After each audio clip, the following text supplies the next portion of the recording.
Hi, this is Eva from Once Upon a Timeline. Welcome to the Midnight Mandela Show.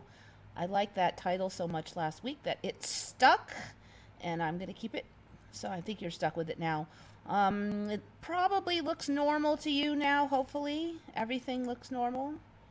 Make sure I have the sound turned off. Yes. So what's up with my computer? It was acting all crazy on the screen last week, as some of you may know. And then sometime the next day, it just magically stopped doing it. And then the next day, it did it again for a while. Then it magically stopped doing it. So I took it to Best Buy since I have their $200 1 year all-you-can-eat repair service. And they didn't really want to spend a lot of time on it, but they said it's probably mechanical and you'd have to get a new screen. I'm not really sure what's exactly is going on because they said usually it breaks at the hinges, but first of all, I almost never actually flap my laptop open and close. It mostly just sits on the table all the time without me touching it. Um, so I don't. The hinges don't get that much wear and tear, and also it doesn't. Moving the hinges doesn't affect it at all. I mean, like when it went out, I wasn't even home and I wasn't even touching it when the problem occurred. And when the problem goes away and comes back, it's always when I'm not even touching it. So I don't know. But anyways, the screen's working now. I did order a new computer. It's probably going to be a little bit better quality than this one, but this one is actually fairly expensive. I have a backup screen behind this screen. I figured out that if I plug in another screen, that one still works. So it's basically just the screen. The whole rest of the computer seems to be operating. So if this screen goes out again, I have this backup screen behind me, which is like just one I stole for a while. Um, the current screen is a little funky. It looks like a little bit weirdly bluish. I don't think it was quite that blue before, but I'm not touching it. I don't have my sound on, do I? It says no. I thought I kind of heard myself. Let me hear. No, I don't hear myself. I thought I kind of heard myself. Okay, so, yay, good. I didn't screw up too bad. I'm just going to read the bottom and make sure. Okay, all right, you're not saying anything that I screwed up. Okay, so, who's in here? Jumping Ship, Adamant, David Kent. David Kent read that a federal court in Pennsylvania ruled lockdown unconstitutional. Was it really a federal court? I read something about I thought it was a state court, and then it'll just keep getting pushed up. I'm gonna have to look back into that one. Okay, Shari D's in. Welcome, welcome. Songs that are catchy: Sweet Joy, Sapioid, Katie B, Mark. Not too many people in today. Yep, kind of quiet. You guys have been talking amongst yourselves. Shari wants to know what that thing on the thumbnail is.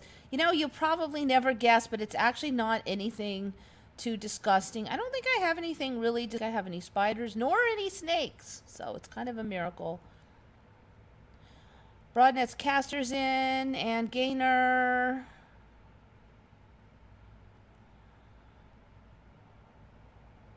I have monitors that do that when affected by extreme heat or humidity. Letting it cool off does sometimes. Also, those connectors are touchy over time. Yeah, you know, I don't notice any changes with heat or cool. It hasn't been ridiculously humid, so I don't know. I'll try to look for patterns. I hate to pitch the whole laptop. It's actually a pretty good one. I could always use it as a backup, and then if I have a big problem, I can run and steal a monitor from somewhere if there's a problem on. So it's better than nothing. Futuristic gave me $10. Thank you. Thank you. Appreciate it. It's a laptop, so the connection is more finicky in general. Yeah, it could be. I've never had a screen problem with any of my laptops just because, again, as I say, I almost never actually flip them open and close, hardly ever. So the amount of wear and tear I put on them is like so minimal compared to what the average people do. So usually it's just the usual hard drive failure that will take out my laptop. And sometimes other stuff will fail first, but I'll ignore it. Like the CD drive might fail, but I don't care. Might want to hit the connectors with some duster. Duster. I don't know what duster is. Duster. Like, is that like you talking about that air thing? Or like air in the back? Because I don't know other than that.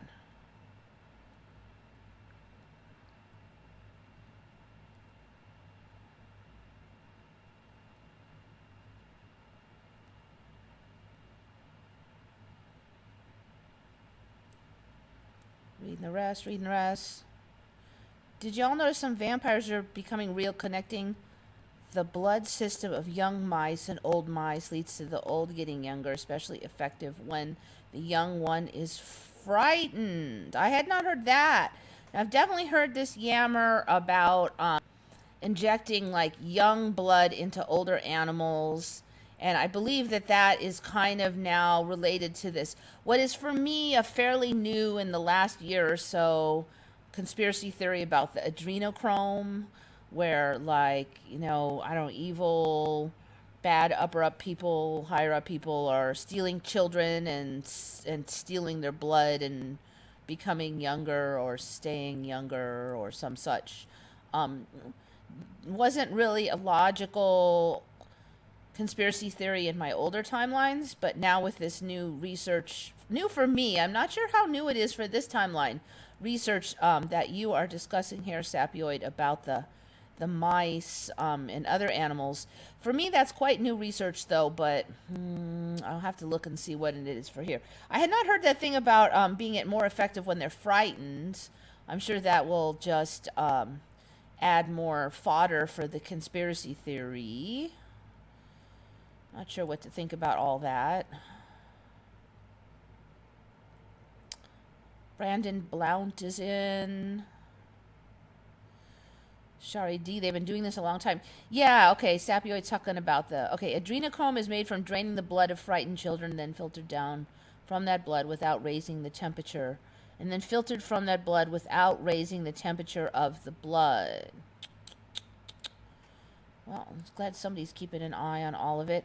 I don't know of any actual really real research that they're doing that to children, but I mean, now that we have research that it works in rats, I don't know what to think of this stuff, because basically stuff didn't exist in my old timeline, and suddenly I'm here and they say it exists, and I don't know. Am I in a timeline where this always was true, or is it just more storylines? I really don't know.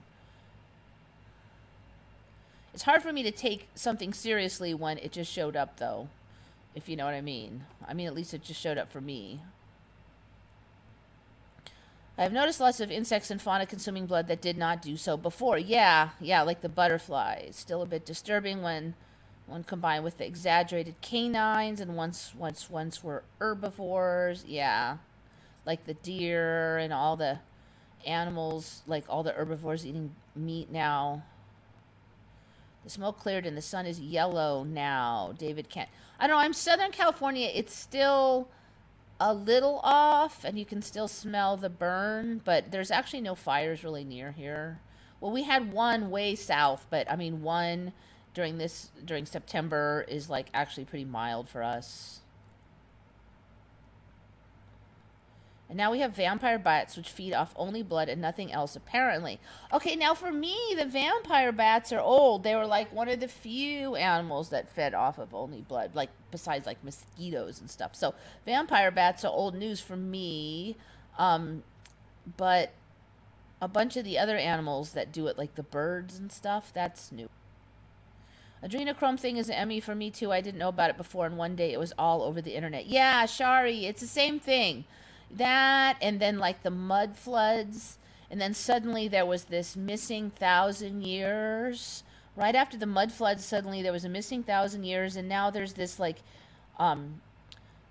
architecture from another time that we supposedly just stole and didn't really build. That came right behind that, and that whole thing. I don't know what to think about it. I do, like I said before, I do see Mandela changes that have changed, and now, and I saw those before, and they support these new theories. Like, what was it, a couple years ago, I started seeing the conspiracy theory. Famous people were like replaced by doubles or body doubles or copies that are close but not the same. And I felt that that was very much maybe fueled by people noticing that faces are a little different and stuff. There's some characters or people in this timeline that look very little like how I remember them in my old timeline. And Biden for president, he's one of them. I mean, he looks so different. And I went back and looked at his old videos and photos from back when he was vice president. And those look totally different. He looks like a whole different guy to me. I barely recognize him that different. And there's some actors like that too. So, like, I guess he's a different dude, almost. I've known about the adrenochrome for like 6 or 7 years. Well, you were here before me. In Vancouver, there are so many moths around. It's so frightening. We get these like in the recent years, we've gotten these swarms of different things. And a lot of times it's like some new thing. Like we had the swarm of the fuzzy caterpillars, and there had never been any fuzzy caterpillars. And then there was suddenly just, like, I'd have 5 or 6 on every wall on the outside of every house. We don't even have hardly, I mean, caterpillars in general, I've never even seen one on the wall of a house. We have a few caterpillars, like the green hornworm tomato ones, and those were never on the side of the house. I've never even seen a caterpillar on the side of the house. I saw one on a leaf, and suddenly you've got fuzzy caterpillars all over the freaking universe. Luckily, I don't hate them, but so then, like, what was it? Last spring, there was jillions of butterflies. I mean, everybody was commenting on it, just jillions of them. And then a couple years ago, there was like freaking jillions of those. People call them mosquito eaters. They're like the bouncy. They have big long legs and big wings, and they come. There was jillions of those. I'd never seen so many of those before, and I don't remember those being here early, like years ago either. So it's like when they come in like a big swarm or something, and then they taper off. I don't know how that works exactly, but that is one pattern that I am starting to notice.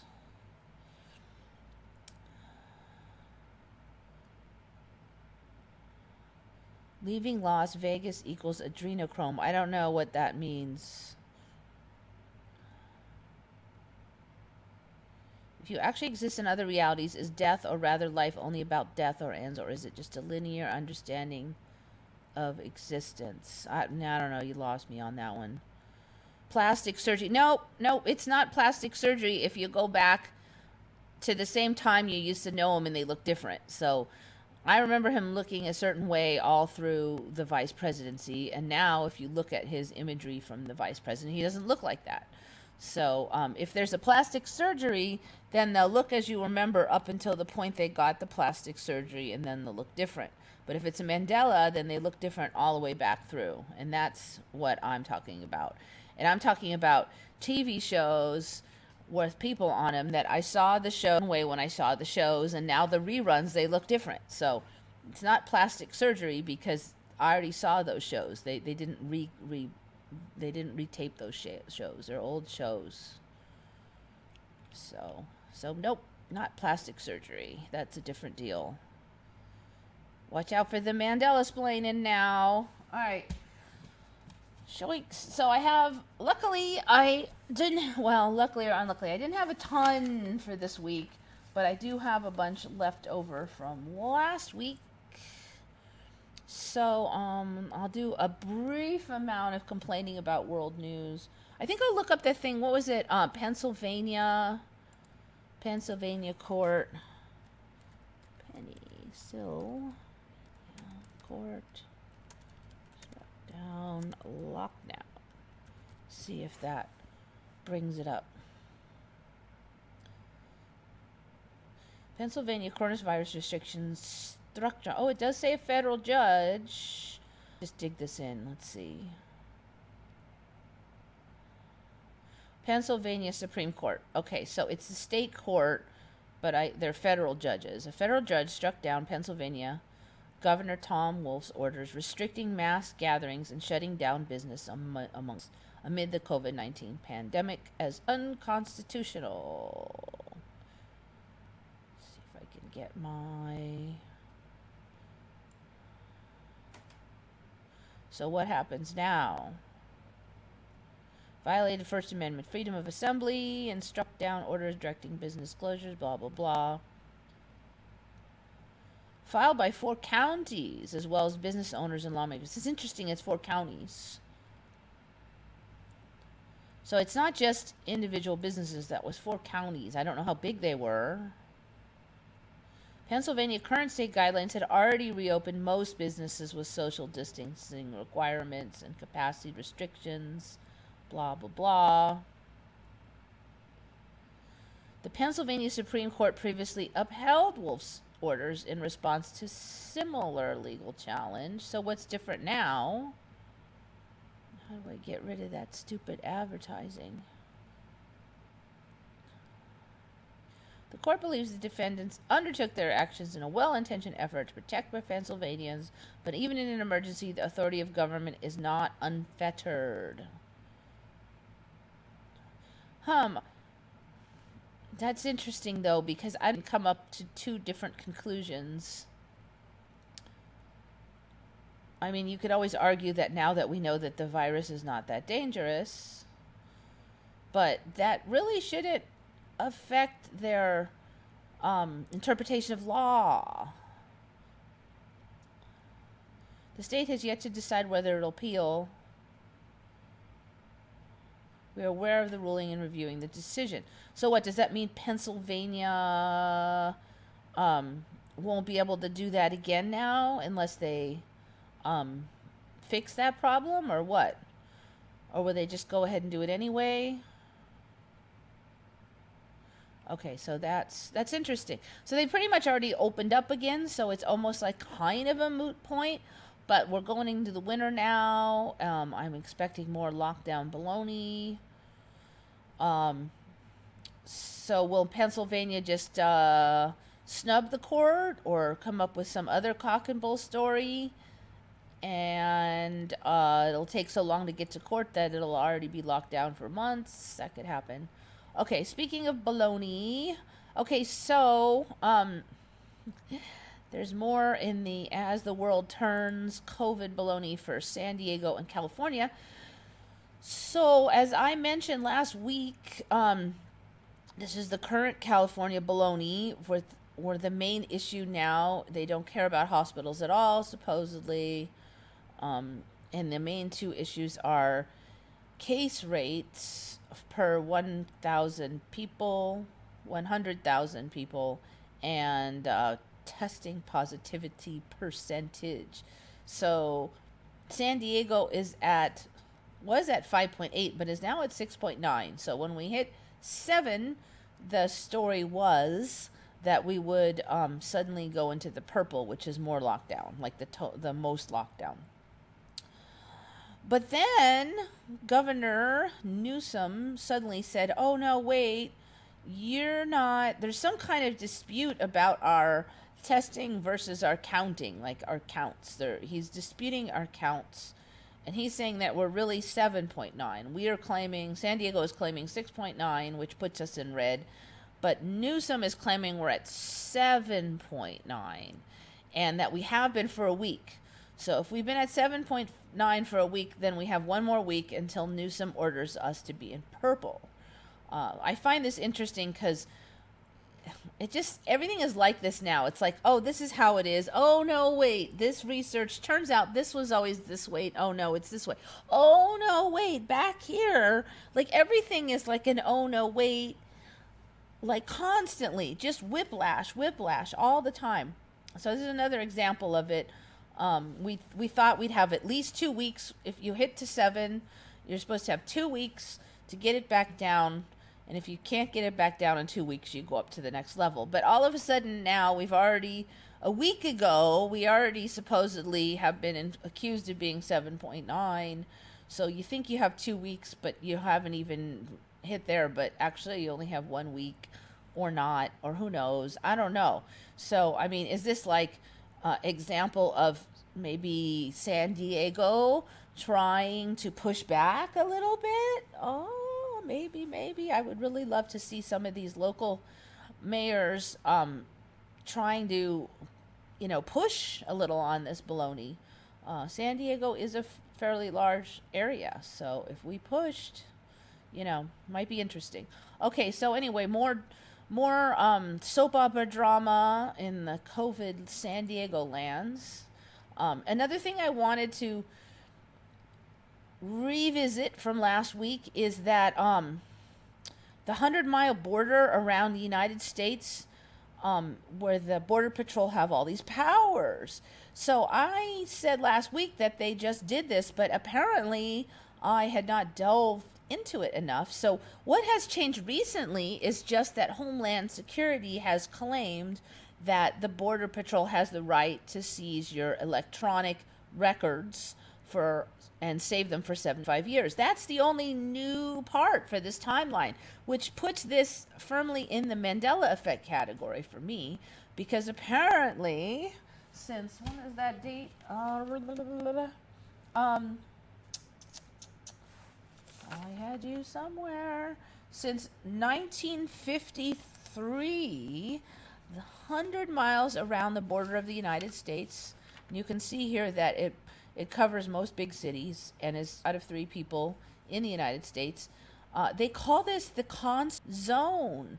I've seen this referred many times now to the Constitution-free zone.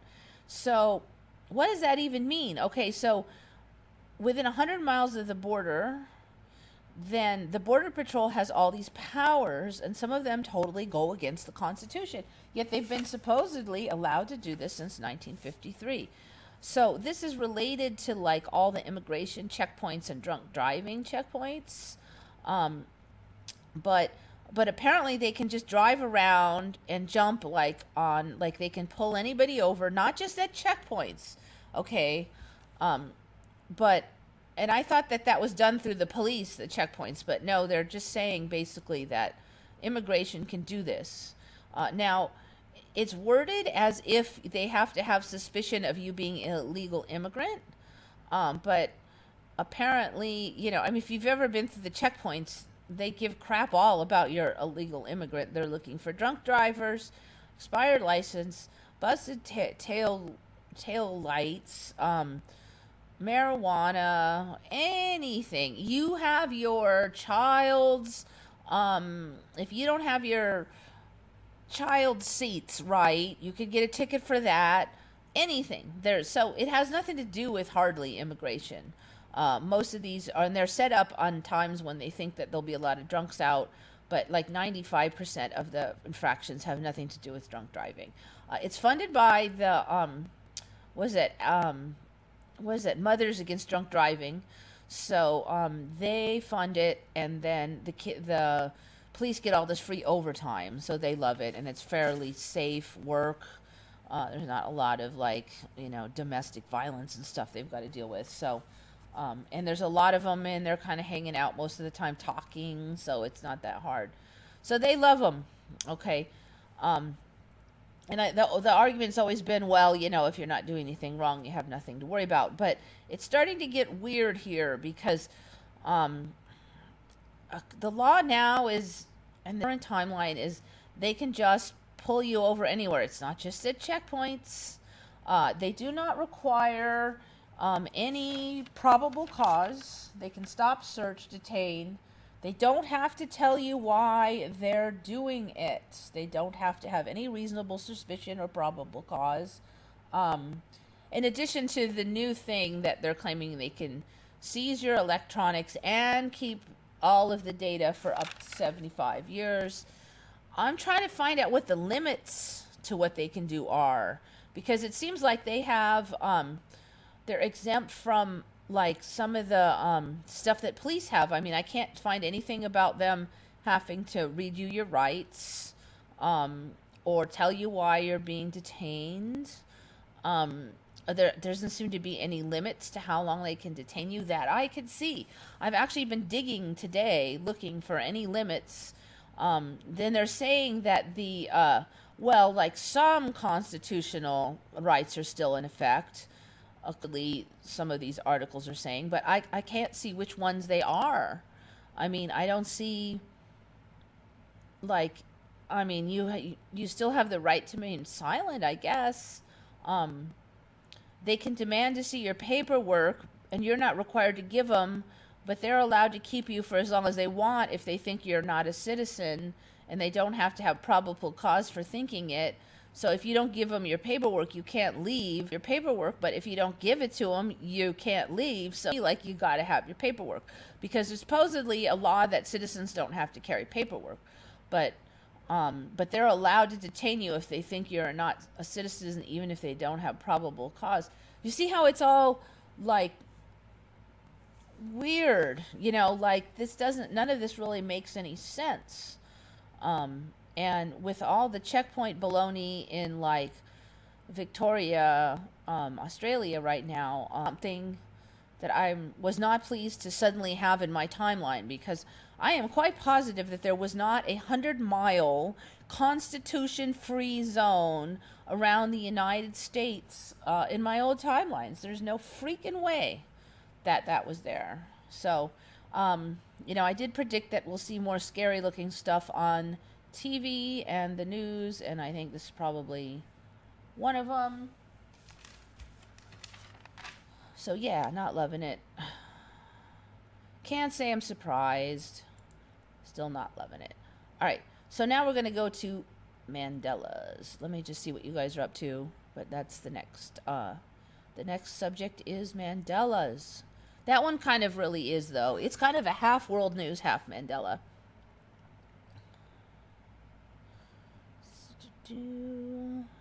So yeah, anyway, I did get my new computer. It just showed up today. I haven't had time to set it up. I have to download OBS. I'm not looking forward to it because my current version worked great, and then it made me update it, and then suddenly it wouldn't work hardly at all without being paid. And so then I uninstalled the update, and now it works good. But I don't know if I can find a download that I'm gonna love out of the current options, but I guess I'll just have to try it. People here are catching on to the virus stuff. I hope so. This week, I really feel like what we got to do is try to wake up people. I mean, if consciousness is reality, then the more people wake up, I'm wondering if this is kind of like the way it's going to split. People are going to wake up and they're going to get conglomerated on one timeline, and the people who don't wake up or like the scary stuff maybe go a different way. And once you split, then you have the people who woke up running the show. So I'm just thinking maybe what we really got to do is try to wake people up. And not rant at people because they're, you're stupid or duh, don't you see it? But just help them gently, just gently. Think kindly towards them. I think Democrats and Republicans have to start working together. I think black people and white people have to start working together instead of pointing fingers. If we're all on the same side, think how powerful we are. Dems and Republicans working together. Rednecks and ghetto people and everybody working together. We could do so much. I really think most of us all want the same thing. We may disagree on how to get there.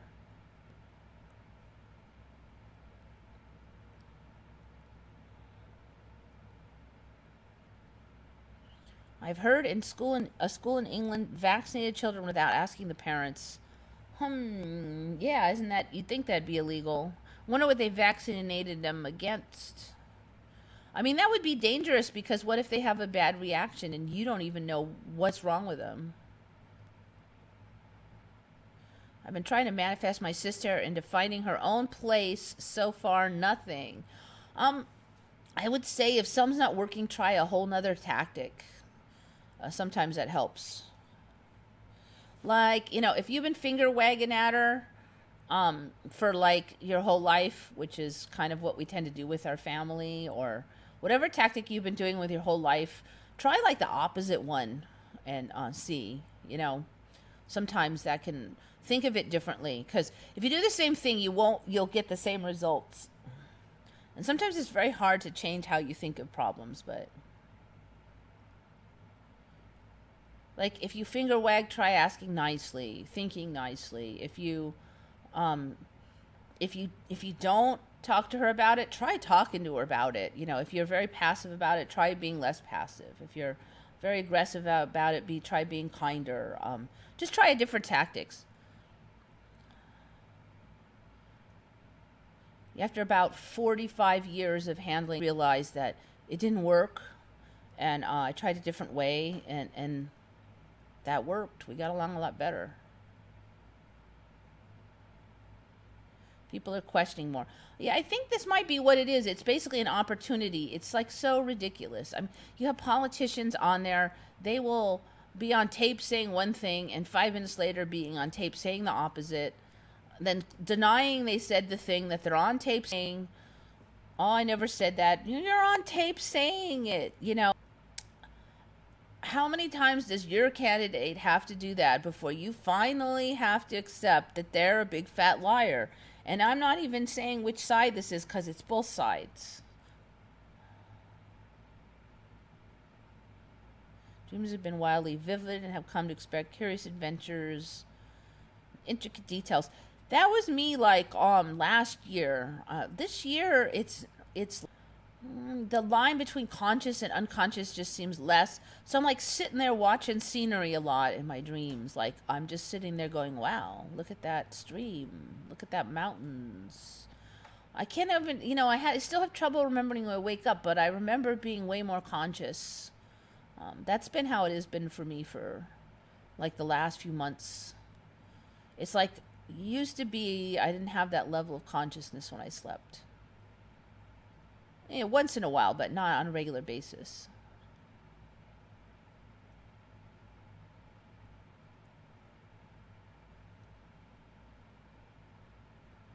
Survival is guaranteed if you have a working immune system. Oh, you mean the C? Yeah, I don't. It seems like germ theory might be on its way out for this timeline. Things are so different here, so we may find out that it's just different things. Oh yeah, more bad news. Another associate of mine. I mean, I didn't know him really well, but he was just diagnosed with stage 4 lung cancer, so he may be gonna leave the timeline soon. So that's gonna be 3. Um, they're also fast, like all the cancers of people I've known in the last year have been really fast. Just like, you just find it and they're like die a month later or something. I mean, like all of them. And a couple quick heart attacks, just boom, dead. Um, Everything's moving so fast, even illnesses. So that's 0 for the C and 2 for the heart attacks, and possibly 1 for the cancer in the last 2 months.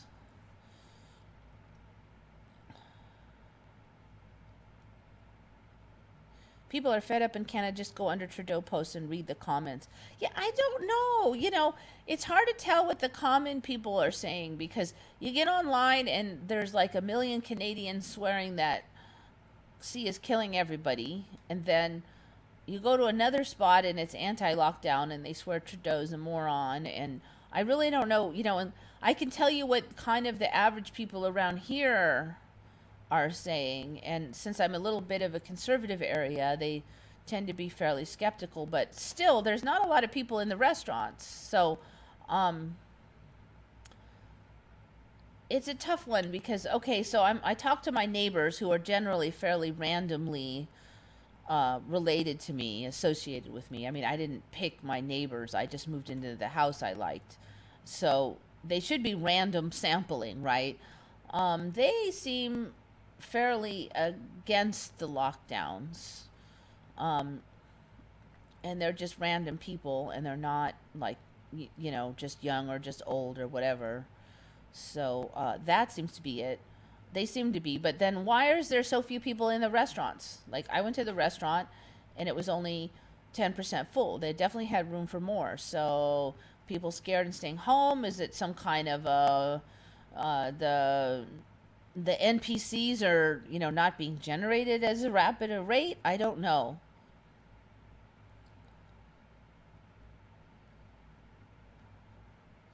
There's no way to know the current truth of what's happening at this point. Yeah, pretty much, petite. That's pretty much it. I do think people are going to leave the timeline. It may be that they just, wherever we're going, it's not right for them. Maybe there's maybe they live on in 75 other timelines, but not the one I'm in, is what I'm starting to think. I mean, I may well have died in a whole bunch of timelines, and but, I'm only conscious of this one, so. I was on the fence whether the virus is real or not. Um, there's something that kills people, and so whether it's the sea, those things have always, been something that they said kill people. People would get sick, they'd say it was those things. A couple years ago, my friend almost died of pneumonia. Um, and so whatever you want to call it, I mean, there are something that takes people out. Whether C is worse than a lot of the others, no, I think it's probably a little worse, but the numbers don't suggest that it's like drastically worse. I don't see it being worse than cancer, heart attack, or car accidents, for instance. And we don't stop driving cars because some people die from it. We don't. So for that reason, I say don't stop living, because some people get pneumonia, viruses, COVID, or whatever else. I just don't see the numbers justifying it right now. Um, yeah, you should be cautious, but you should be cautious when you drive a car. You should be cautious when you're out hiking, but yet I still do it.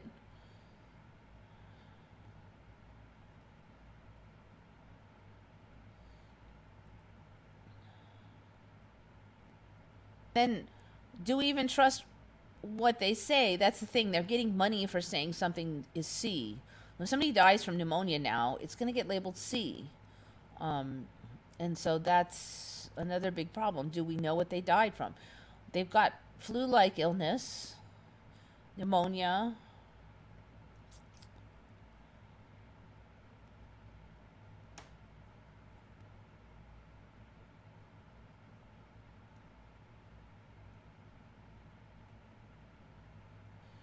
So maybe part of the reason it has to be so confusing is, 27 different timelines splitting from here. So you got to kind of have multiple truths on top of each other. So shifty.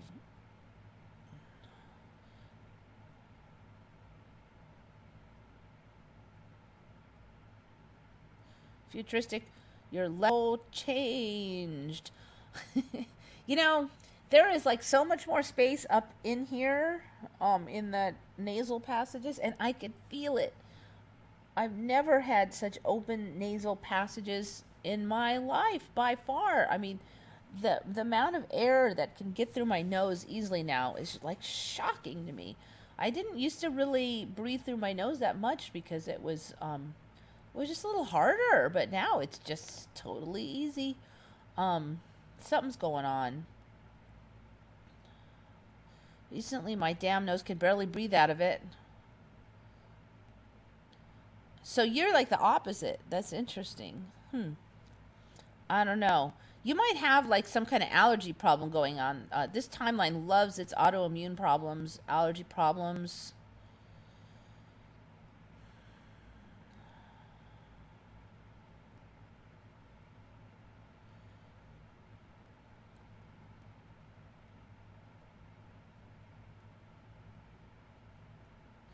Has anybody noticed all the animated ones, blah, blah, blah, involve shifting timelines? Yes.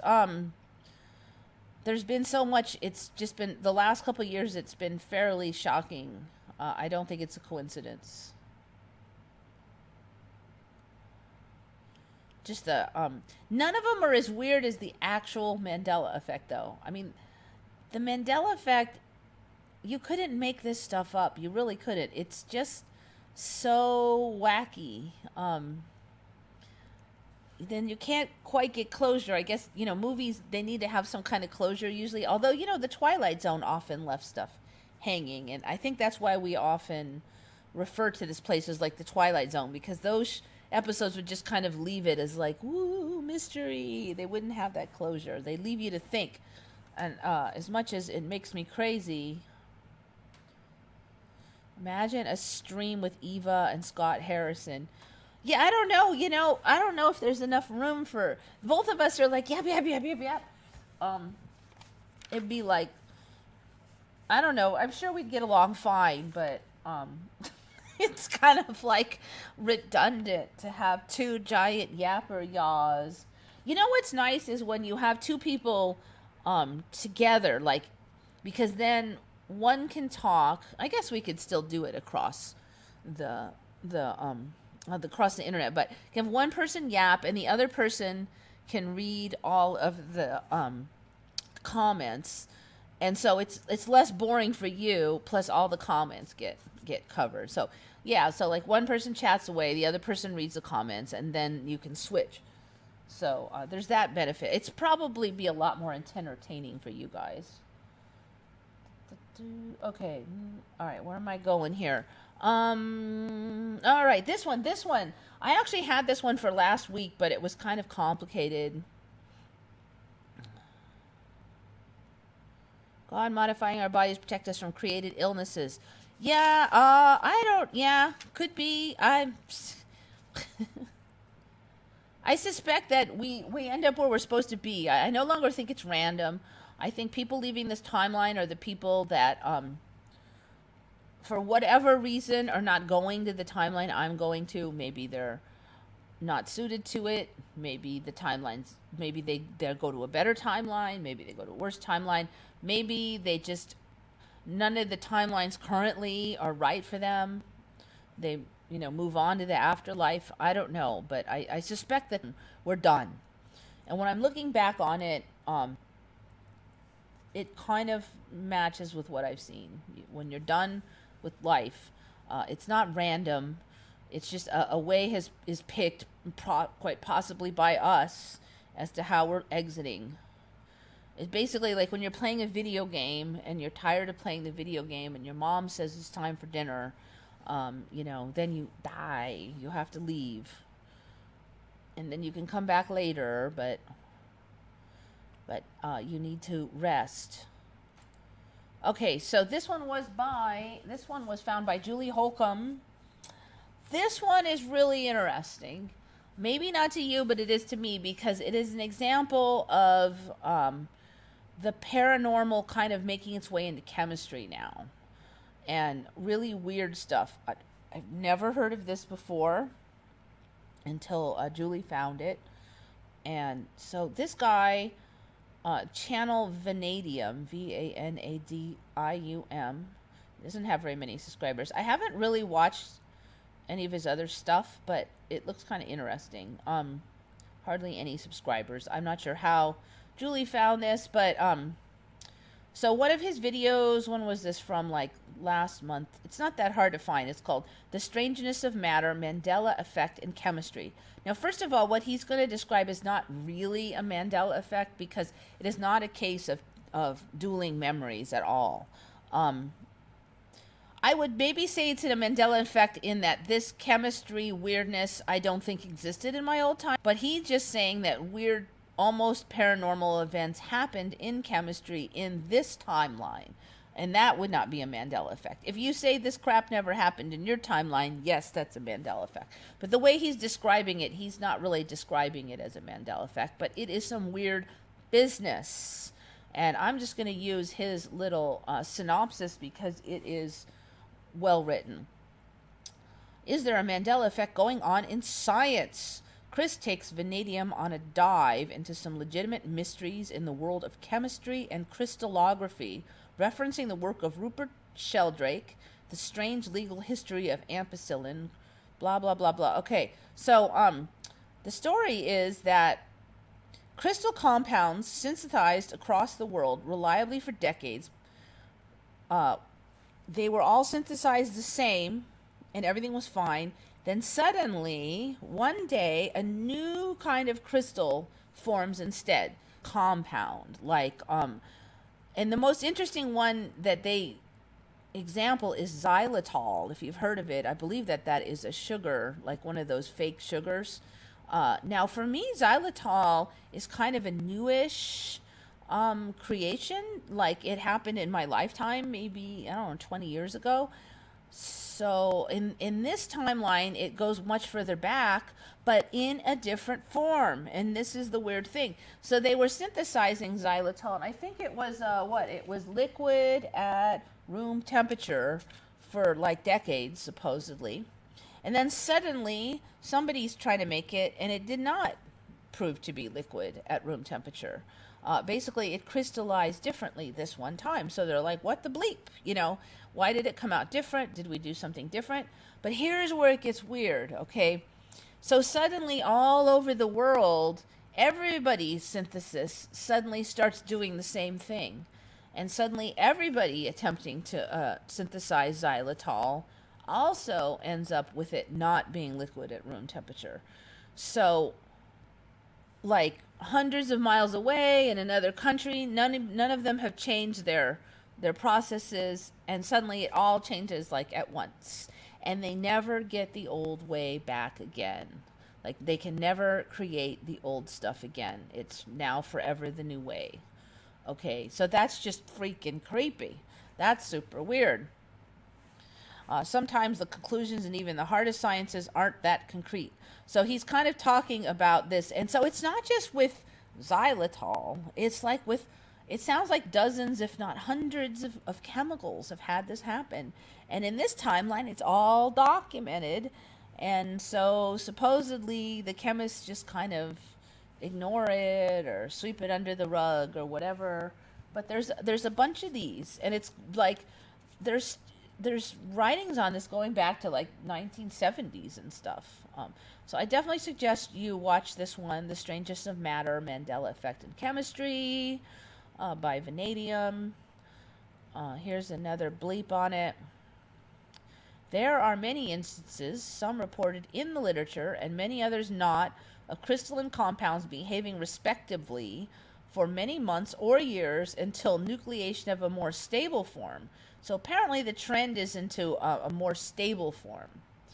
After this occurs, the previously obtained crystal form cannot be made to crystallize even in laboratories many miles away. So there's all these kind of weird, airy-fairy sounding theories, like some kind of seeds of the new form spread through the air, all through the earth, and once the new seeds are in the air, the old one can't be got again, or so basically, I mean, my point is, I think physics is changing. I've always said that for since Mandela, I've been saying that, but now we actually have documentation of these weird, freaky changes in the current timeline's history. Very, very interesting. So, what does this mean? I think we're hitting a timelines where the paranormal and the super freaky are just more and more accepted, a little bit more documented. We have more UFO sightings. We have more weird stuff documented, more weird stuff accepted. We've got conspiracy theories that are fairly well accepted. Couple of them now. I think we'll just see more of that. But this is a big one for chemistry, because that's kind of like the stuffed shirts kind of a science that you would not expect to see anything this documentedly totally off the rocker. So if your chemistry friends give you any crap about paranormal or weirdness, you can send them over here. Let them explain that business.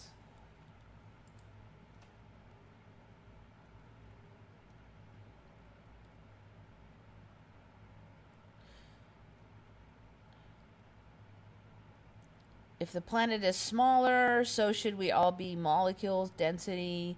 Yeah, I don't know. Probably if I knew more about that stuff, I probably would be able to spot more changes.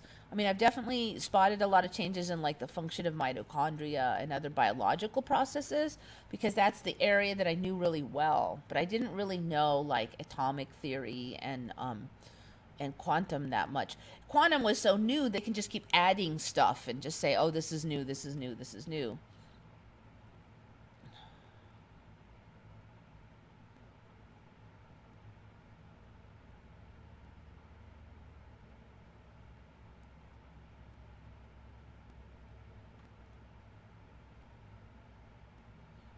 The law of science then changed within the same timeline. Yes, exactly. Basically, they were able to synthesize these products, and then magically, or somehow weird way, the same exact processes yielded a different end product all across the world. And not just with one chemical, but xylitol is one of them. I think xylitol is interesting because that's one that I've heard of, and I'm pretty sure that it's um, the time that I knew it to have been created, the time before that when they were saying it was a different chemical. So I think it was kind of added in. You know, I think this is an add-in for this timeline that wasn't in my old timeline. But in this timeline, yes, it's Freaky Friday when it comes to these chemicals.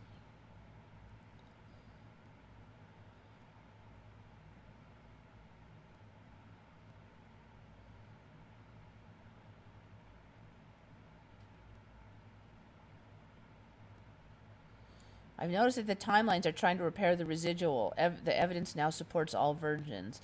We definitely noticed a pattern that residual dries up the further in time we get from a shift.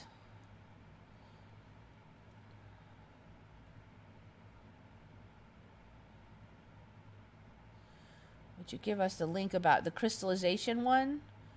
Yikes. Onlinelibrary.wiley.com. It's WILEY.com. /D/OI /PDF /10.1107//S002188987501062X. Probably dig up faster if you Google unusual crystallization behavior letter to the editor, and it's online. If you and I just type in onlinelibrary.wiley.com. I think you'll find it that way in a Google, or use yandex.com instead of google.com, and you'll find that paper. So this paper is from 1975, and like I said, this other channel here, I think that might have been in that channel. It was actually like 2 weeks ago when I was researching this. Yeah, really interesting. Okay, so I'm gonna burn through a couple of small ones. I'm not gonna like look up every one, but there's been just a bunch of little ones. One of them was a genetics one. I learned that 2 blue-eyed people can only have a blue-eyed kid, because if you were blue-eyed, you'd have the 2 alleles for blue eyes, because blue eyes was recessive, and so it'd take 2 blue-eyed alleles to make a blue-eyed kid. And then if your spouse also was blue-eyed, they'd have 2 blue-eyed alleles, and so only blue-eyed alleles, your kid would be blue-eyed, or maybe greenish eyes. But that's not true in this timeline. Apparently eye color has like a whole bunch of different genetic inputs, and so now it used to be if the eye color was fishy, then you'd go, oh, you'd have to question the father, but not in this timeline. So that one has changed. We've seen eye colors gone all crazy, though. I'm trying to get out another pen because I can't find my pen. One pen left.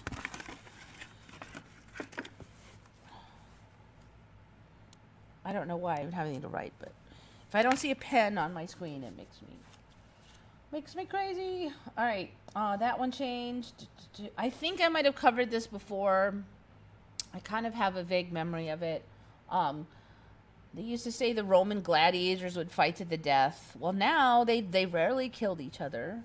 Apparently, they were so valuable that they wouldn't kill off the gladiators, so that was more gentlemanly, and they were allowed to give up and not get killed. They would kill things like slaves and lions and stuff, but not gladiators. Okay, so that's totally different.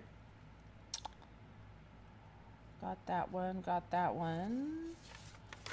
Covered that one. Okay, this one is from user Sagittarius Craig on the retconned.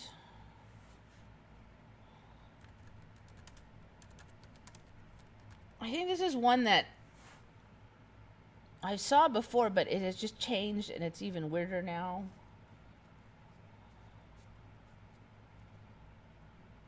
Ooh, computer, you could do it. Lowland nyala animal is totally weird looking. Another new one for this timeline. Boy, this is running really slow. Especially interesting is the things that looks like a little computer thing or something. I mean, look at the dot pattern. This is the image that people are flipping out over. I've yet to figure out because this one's all fuzzy. It looks like it's half anteater. And then the anteaters for the current timeline are weird. Then it's got these weird legs like chicken legs. Then this head, excuse me, this head looks like the neck is suddenly kind of sparse and looks like it's from a buzzard. And then you got, I don't know, this is one weird thing. But, okay, so we've got that going on. But yet these are also a nyala, and I don't see that big mane. So there's quite a lot of variation, which we are seeing in the current timeline, is that even animals among the same species have a wide range of variations. They do all seem to have this weird spot thing going on. I think that's a young one. It looks like a whole different species. So these guys are looking funky.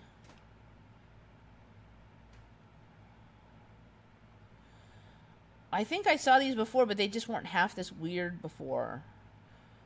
With the orange legs and looks like they're wearing pants or something. It looks like they're playing football and somebody smooshed some things under the eyes. What's up with the giant tufts on the back now? So yeah, good find, Sagittarius. That one seems to have a big mane in the front, but not really any on the back. Some underneath.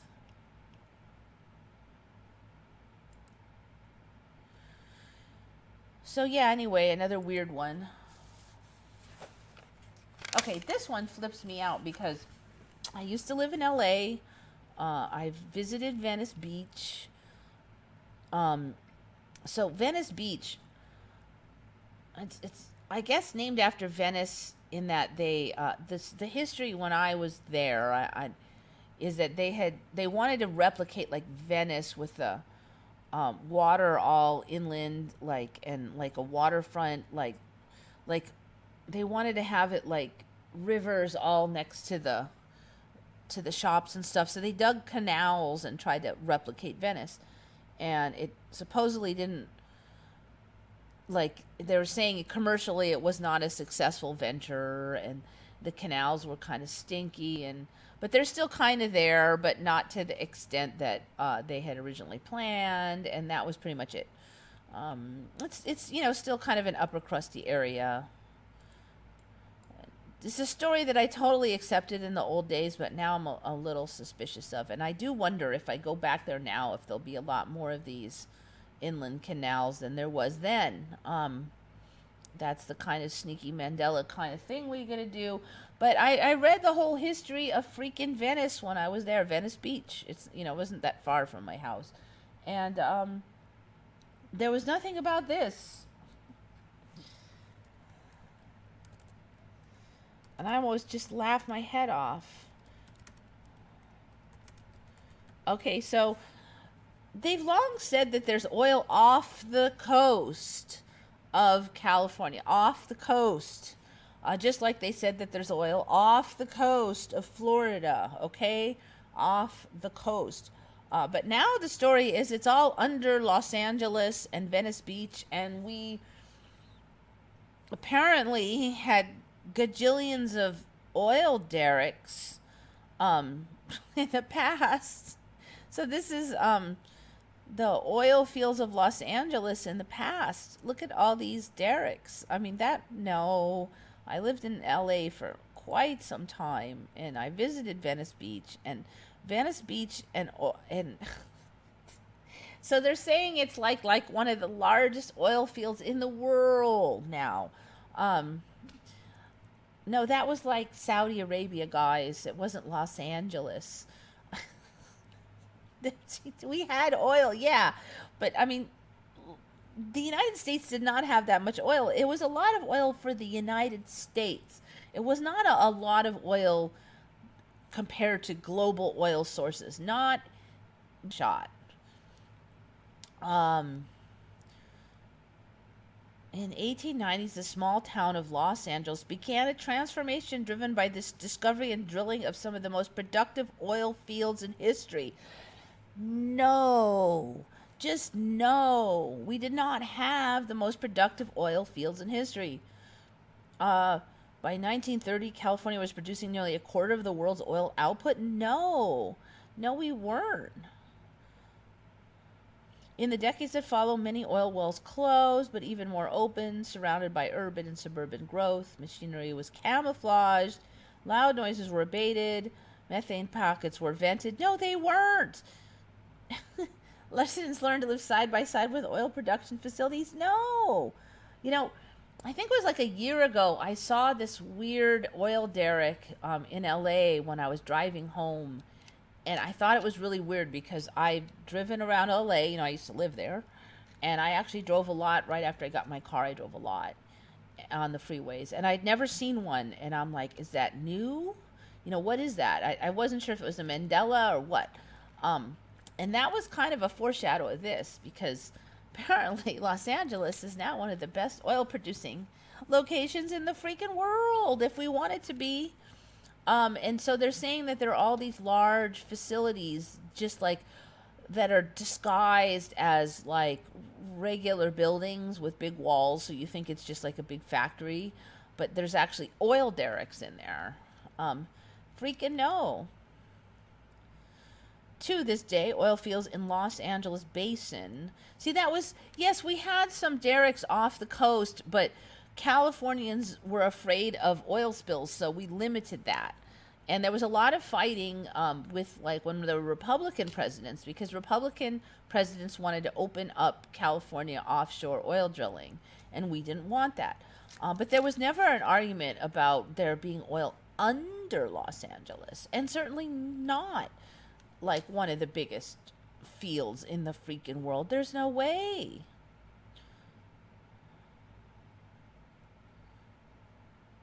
Gathered here are images of some of the sites and machinery still in use among homes, golf courses, blah blah blah. There is no freaking oil derricks on somebody's backyard. I mean, no. Just no. Signal Hill in Long Beach, California, near 2003. I mean, I guess there could have been some, but there was not this. A forest of oil derricks in Signal Hill in 1937. There was not this. This was not Los Angeles. No, look at all of these pokey things. All of those, they're not trees. They're supposed to be oil derricks. Every one of them. It's not pine trees. Every last one of these is supposedly oil derricks in Los Angeles in 1937. And this is in Venice Beach. Okay, this is the one that flipped me out first. This is supposed to have been Venice Beach. No, we did not have any of this. This was not, you can tell this is kind of a big one for me. Look there's a house and a freaking oil derrick in their backyard. In 2003 again. Just no. Inglewood oil field near Culver City. Hundreds of wells dot this 1,000. Inglewood did not have hundreds of wells when I lived there. The largest contiguous oil producing site in the Los Angeles area. So apparently now, no. Okay. I'm flipping out a little on this one. I'm sorry, but no, Inglewood did not have that. I'm sorry. No, there's another one. I gotta calm down. Sorry. Parking lot behind McDonald's, Signal Hill. Um, this is like what I saw when I was driving. I saw one like this, and like I said, it was flipping me out. So it looks like most of these are in Signal Hill, but okay, there's Brea. Now, see, some of these, if they were way out, maybe I wouldn't see a few of these, but um, Paul Ferrazzi holds a jar of brown tinted water from local wells in unincorporated Windsor, Los Angeles.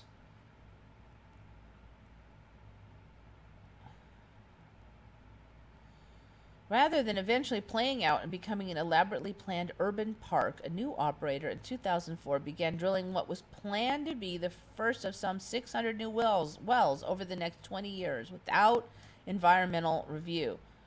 So, like, how is that even going to be legally possible?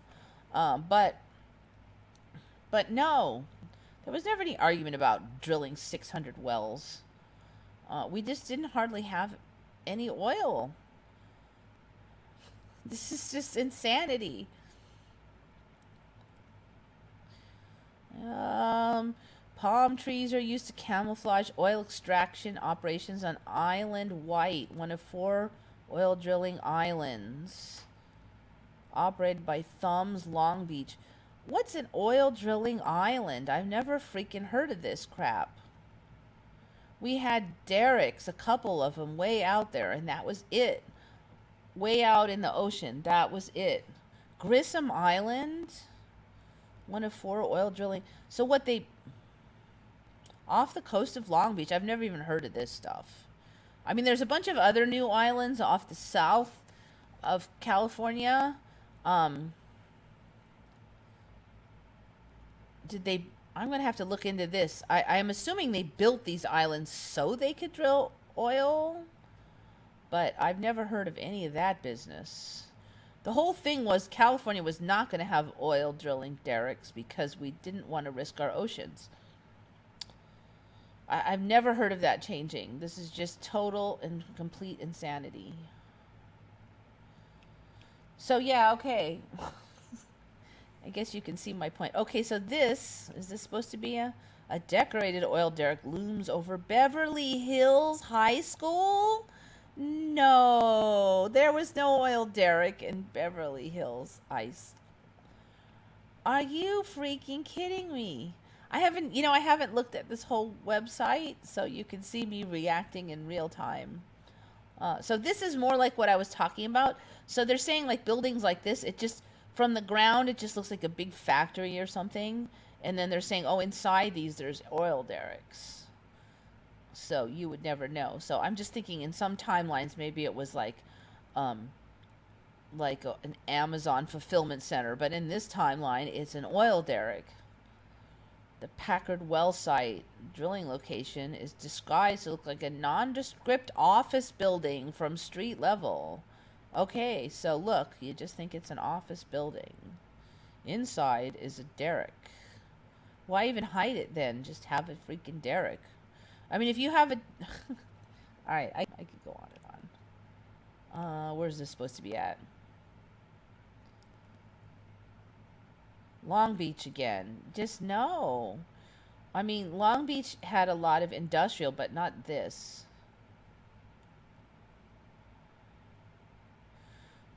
Oil derricks on the golf course among the nearby houses in Placentia. No. That's just, it's just such baloney. Okay.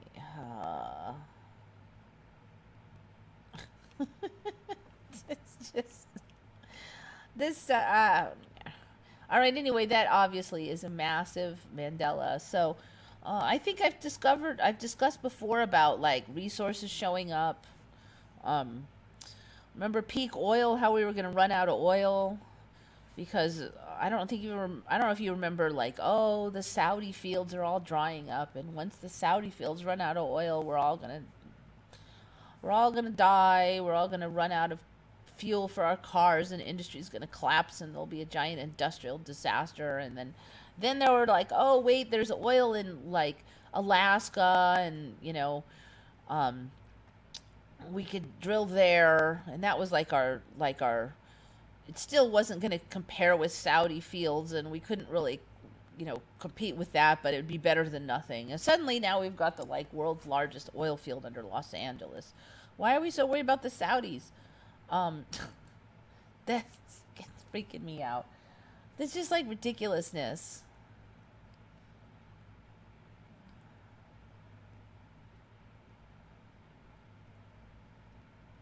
So anyway, this timeline has barfed up a bunch of oil.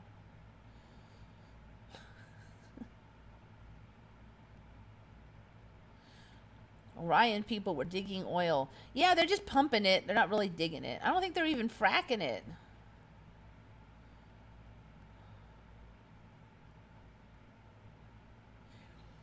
When I traveled across the United States, I remember seeing a few way out in Southern California, like not Southern, in like Central California. But Central California used to be between Los Angeles and San Francisco, but now San Francisco is really kind of central. So everything is totally different now.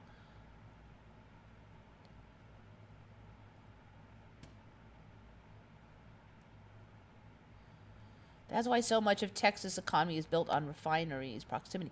Yeah, well, you know what? We could kick Texas's butt all over now with our oil production. Texas was like the oil place.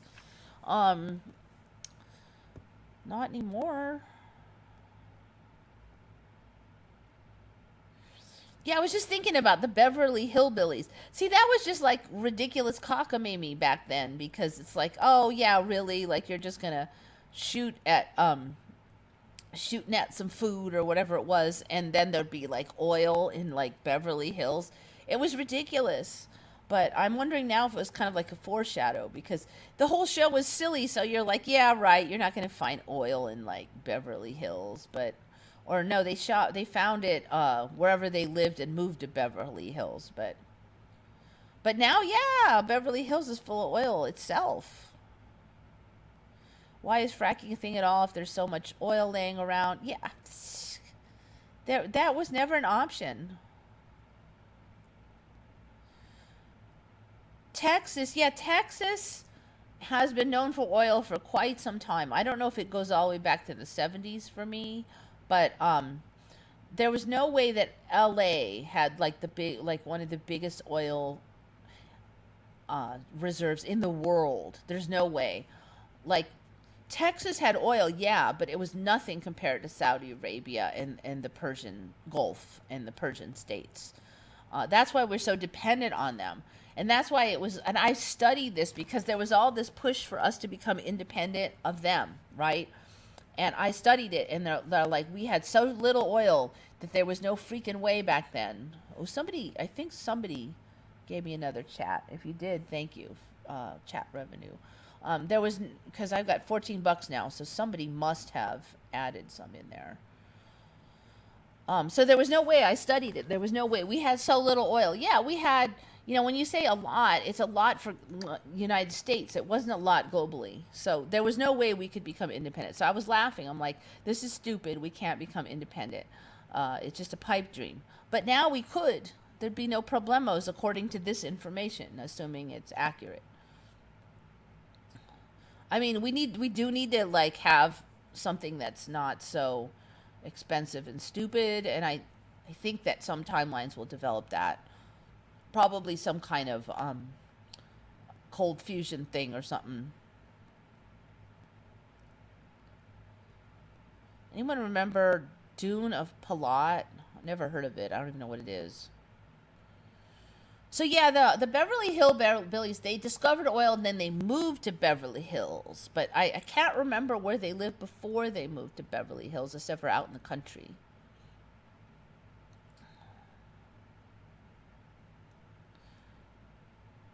So yeah, it sounds like we got at least as much oil as Texas, if not more. And yeah, that one just blows. It just psh, That image of all those derricks next to the ocean in Venice Beach, it just blows my mind.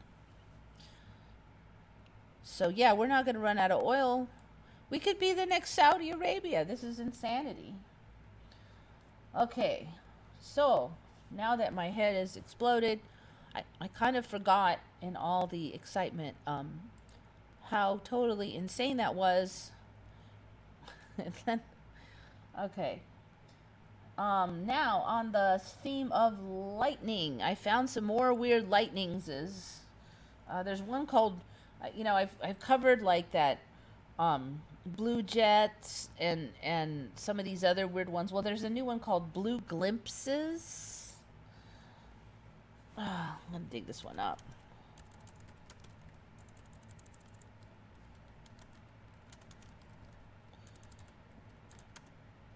I had to click on this article because it starts with once upon a time in a thunderstorm. So almost the same as my channel name. Once upon a time in thunderstorm by nasa.gov. Maybe more apropos than one would expect from NASA. Come on, you can load. Oh, 6 hours later.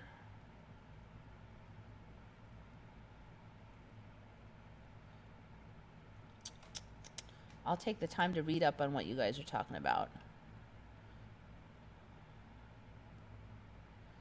Water headers, rainbows, ice flows, meteorological phenomena like derechos, etc. Water may be different beasts altogether. I do believe it is, Broadnetscaster. I agree with you there. I definitely think that at least the surface water tension has changed to be a lot stronger. That's why you can see lizards can run on water now, be able to do that. The water beads up a lot more now.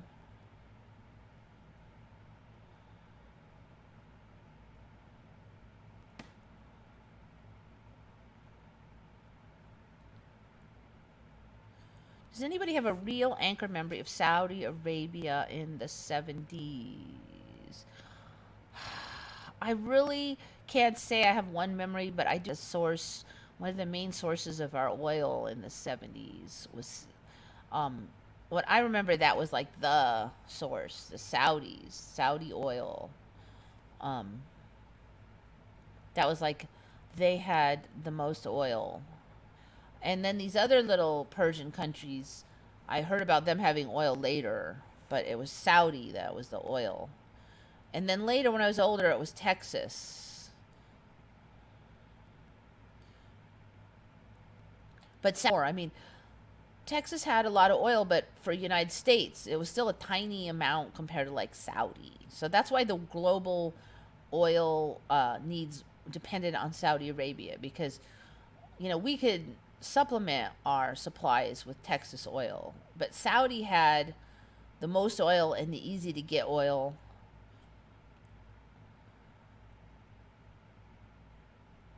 Soda loses carbonation instantly now. I'm not a big soda drinker, so I can't help too much with that one. Especially, I gave up Diet Coke like 6 or 7 years ago. Saudi Arabia was much smaller. Yeah, it was really tiny. I've been watching Saudi get fatter and fatter, even just in the last 4 years. It's huge now. It was small, but it had all the oil. What of the air mixture is there less O2? Maybe that's why I'm so tired all the time. I don't know. It seems to be related to the shifts for sure. A lot of people are talking about it. I know we're working on trying to figure out some things that might help. I want to let it run another month or two before I can really recommend anything. I need to have magnesium. I get muscle cramps anyway, so I have to be on magnesium. Well, or I'll just get like really nasty Charlie horses all the time. So shall I have some magnesium pills, or should I get really nasty Charlie horses all the time? At least that's the way it was, It seems like it's still kicking in though, because if I slack, I'll start to feel those Charlies. Saudi was tiny. Yeah, it was a tiny place. Um, Actually, a lot of the like Muslim countries are getting huge. Kazakhstan, a lot of those Persian countries are really big now. Just size-wise, they're huge. India has really shrunk. China used to be just China and Russia were just the big uns, and then India was way up there. Their the Saudi countries are getting really big.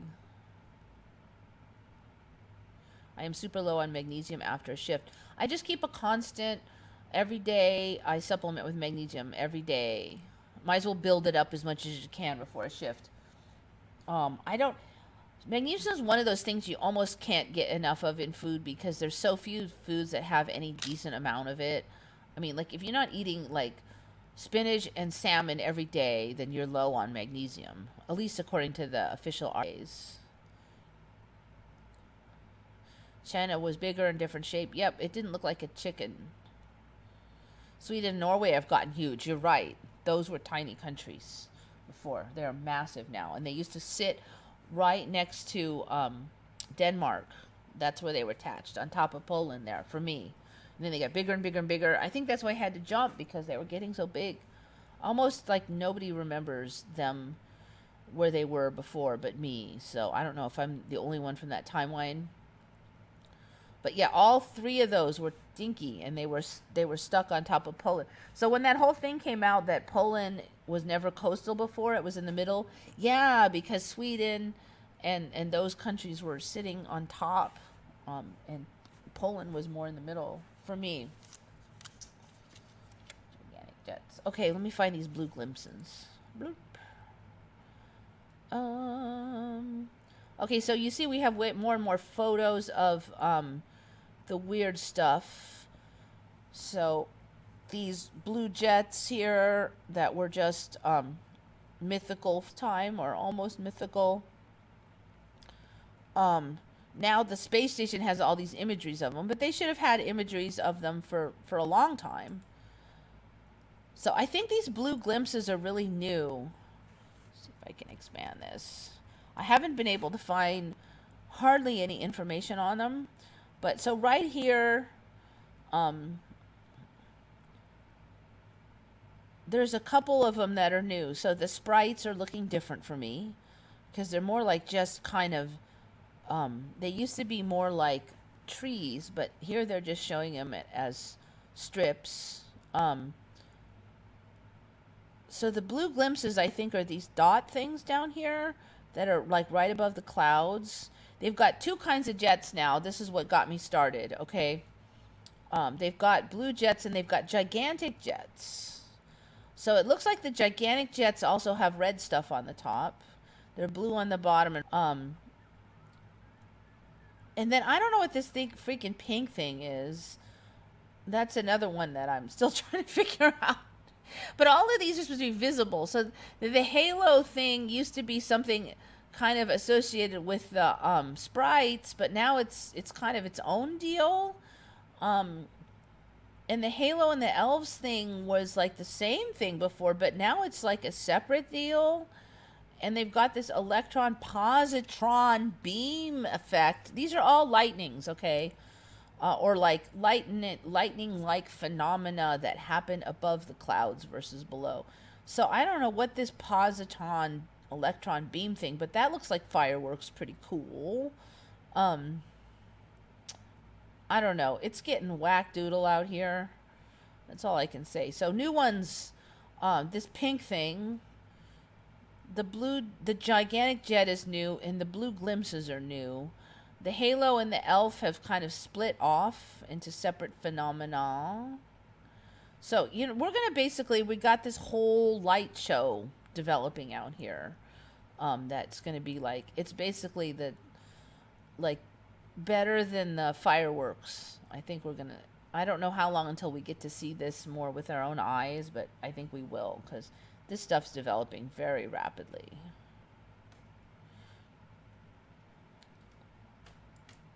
And you'll find more and more imagery of it showing up in Google. Used to be, let's see what I can see right now. This is one I was going to run last week also, so my brain's a little hazy.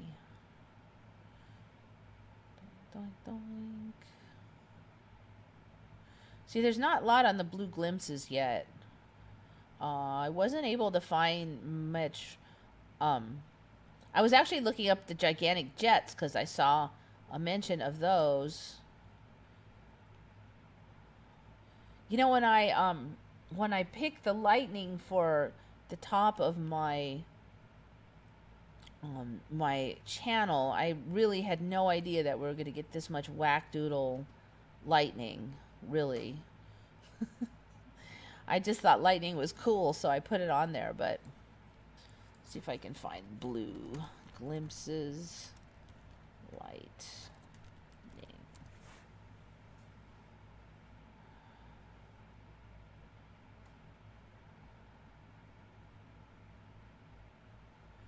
Elusive blue lightning. Alright, that looks more like gigantic jets or blue jets. Yeah, see, I saw the blue glimpses when I was looking for gigantic jets. Okay. See, there's one. Hawaiian Observatory records rare space lightning. Okay, so that's... When we first saw it, you would just see it kind of floating out here, but now it's really attached to the cloud. It's got a whole stalk. They're looking different now. There's a lot of images of them.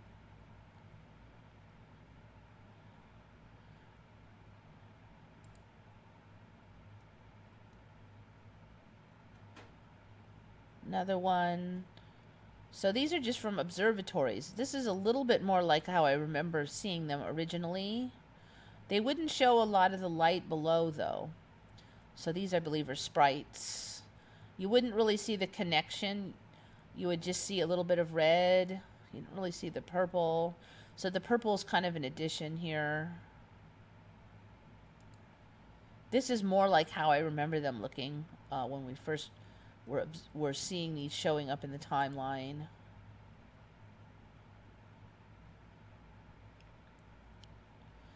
So yeah, cool. What would that supposed to be? I think that's more, but it's not really saying what it is. So yeah, I'm waiting for a glimpse of the blue glimpses other than in a cartoon form. The gigantic jets look just like blue jets, but bigger, so... I'm sure that they'll... Well, I'm not sure, but it's a pretty good chance that they will divide off into more of their own characteristics. But for now, they just look like big blue jets.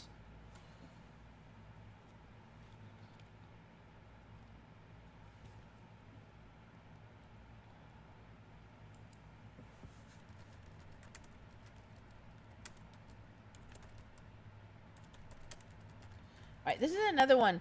I kind of have a vague memory of covering, and I'm not 100% sure because I've covered so much anatomy stuff. But apparently there's 2 jugular veins now. I think you remember, like, don't cut the jugular vein or whatever. There was just one jugular vein. But right now we have an internal and an external, so the jugular veins. And there's an internal and an external now.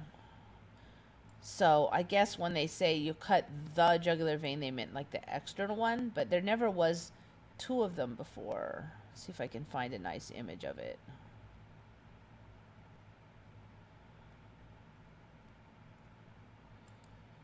And it looks like the carotid artery is really starting to split too, because you can see here it now branches right around here in the middle of the throat. There's an external carotid. It's this red one, and then let's see, and then a common carotid. That's what they're calling it, common in it. So there was just one carotid artery before, but so this. Let me see if I can make that any bigger. I don't think I can. I'm not gonna try. And so this kind of pinkish one here is the that is the, I believe that is the internal.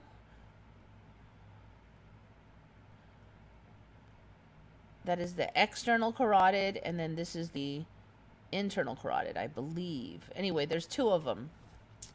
Let me see if I can find a better image. That one's really not helping me. Here.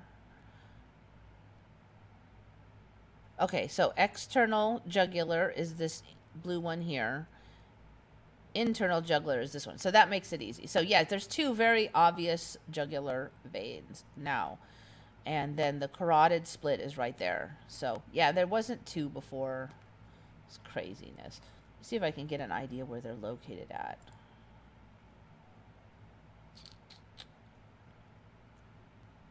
That one really doesn't help. Maybe here.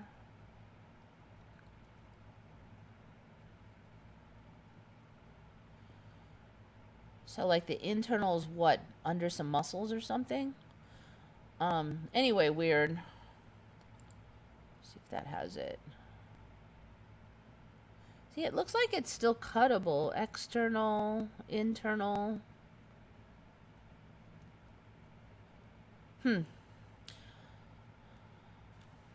Strangeness, strangeness.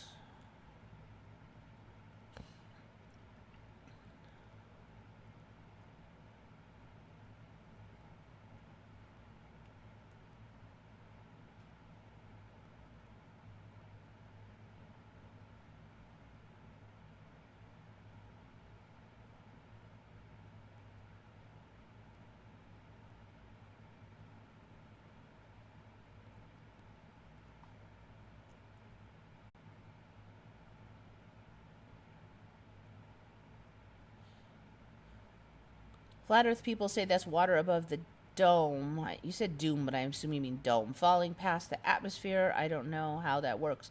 Yeah, you know, a lot of the new phenomena I've noticed, first we say, oh, that's a Mandela, and then, you know, a few months or 6 months later, it's on one of the Flat Earth channels as evidence of Flat Earth. So, you know, again, it's interesting to see that trend, that it just seems like things are supporting the flat earth more and more. All the snowstorms are called nor'easters or nor'easterners. Yeah, that one's very new for me, 2015, but there's a lot of probably around there. I don't know the exact date. I know my throat is further back now. I feel it when I cough or clear my throat. You know, there's like a whole bunch of stuff happens at women's, like there's just a lot more stuff under the neck.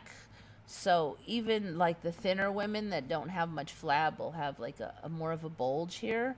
That used to be really tight on young women because there was no fat and there wasn't anything happening here. But I think the whole voice box and everything is just way more developed now. Snow burns. Does snow really burn?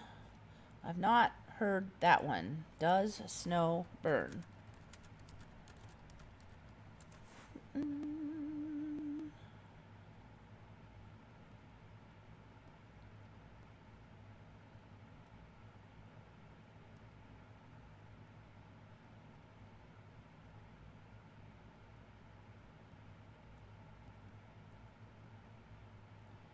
Are you serious?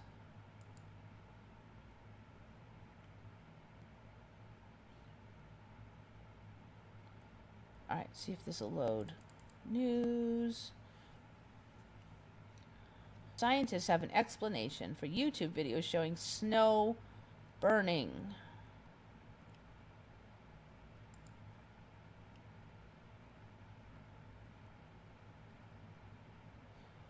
Conspiracy theory was born, claiming snow was fake. Some residents are taking YouTube showing that happens when a flame meets the snow in their area. It doesn't melt, instead it just disappears. The video leads many to believe the snow must be fake.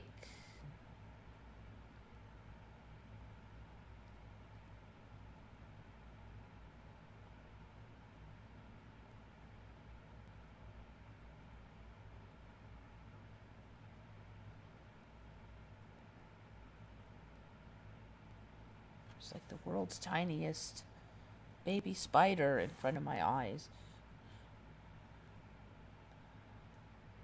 What is actually happening here is that the heat is so high that the snow is going straight from solid snow ice to vapor. It's called sublimation. The snow just boils before it has time to become a liquid. Wyrick says paying attention in chemistry class would have prevented the widespread panic. As usual, we will belittle people for being curious about something weird. And it's a great way to shut people's curiosity up. Okay, so,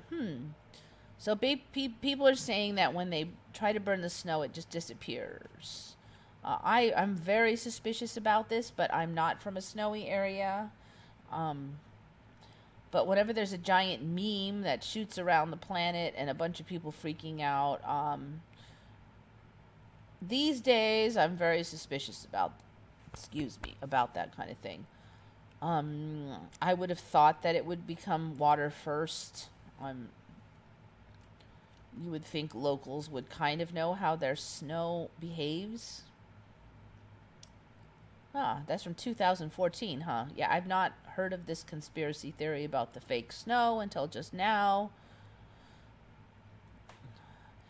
I watch TV now, and anything that has to do with history, I don't hardly know what the F they're talking about. Like, I'm just looking at it. I really do believe, like, it's a whole new planet, because it's not anymore like this is a Mandela, this is a Mandela. I'm not picking Mandelas out of history. I know the whole thing is just like, I'm only occasionally finding anything I even recognize. Every now and then I recognize that one little bit. It's a trip. It really is.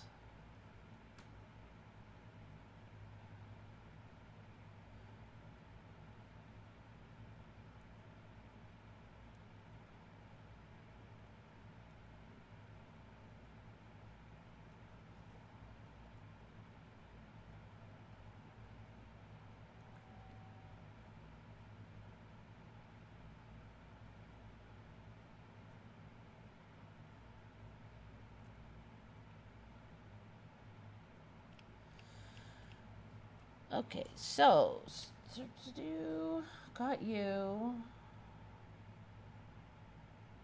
I kind of covered this one last time. For you, those of you who remember Arctica, I've been hearing about this the last maybe 6 months. There's all these old maps of something at the top of, they're calling it hyperborea. It's supposed to look like this with I think they were saying it was some kind of magnetic mountain in the middle, and then 4 rivers coming out, and like a land mass here. And this was supposedly at the North Pole on a whole bunch of maps, the old time maps, calling it hyperborea. And there's talk of like civilizations and all kinds of stuff up here. It's pretty weird, but I mean, I've talked before, like, why did Arctica have to go away? And I was thinking maybe it was because we don't see a lot disappearing in the Mandela. Things, they like, if lyrics change, they'll kind of combine. Oh, the lyric is here on this part of the song, and then here over there. The only time we see something disappear is when they can't have both. So when you can't do versions, then we'll see. That's been kind of the pattern. Like, Shazam had to go, I think, because we had Kazam in one timeline, and they were just too similar. And that the guy who did Shazam was very busy on a whole bunch of other projects, and there was no way that he could have done all of it. So it just didn't make. They couldn't, like, it seemed like it just couldn't kind of squeeze it in that there would be a Shazam with a Kazam. But it's pretty rare that something totally is gone, and Arctica is one of those things. So why? Now, I was thinking that the Earth is getting smaller. We don't have room for it. There weren't really any people on it, so get rid of it. But now I'm wondering if we're going to have something else there. And I don't know if it'll be this hyperborea or what, but this concept that there's this weird, creepy thing at the North Pole that isn't just big cliffs of ice like Arctica was, isn't just big land mass of ice and nothingness. with this flat Earth story and stuff, I don't know. We're going to have some really weird, interesting thing at the North Pole in 20 years.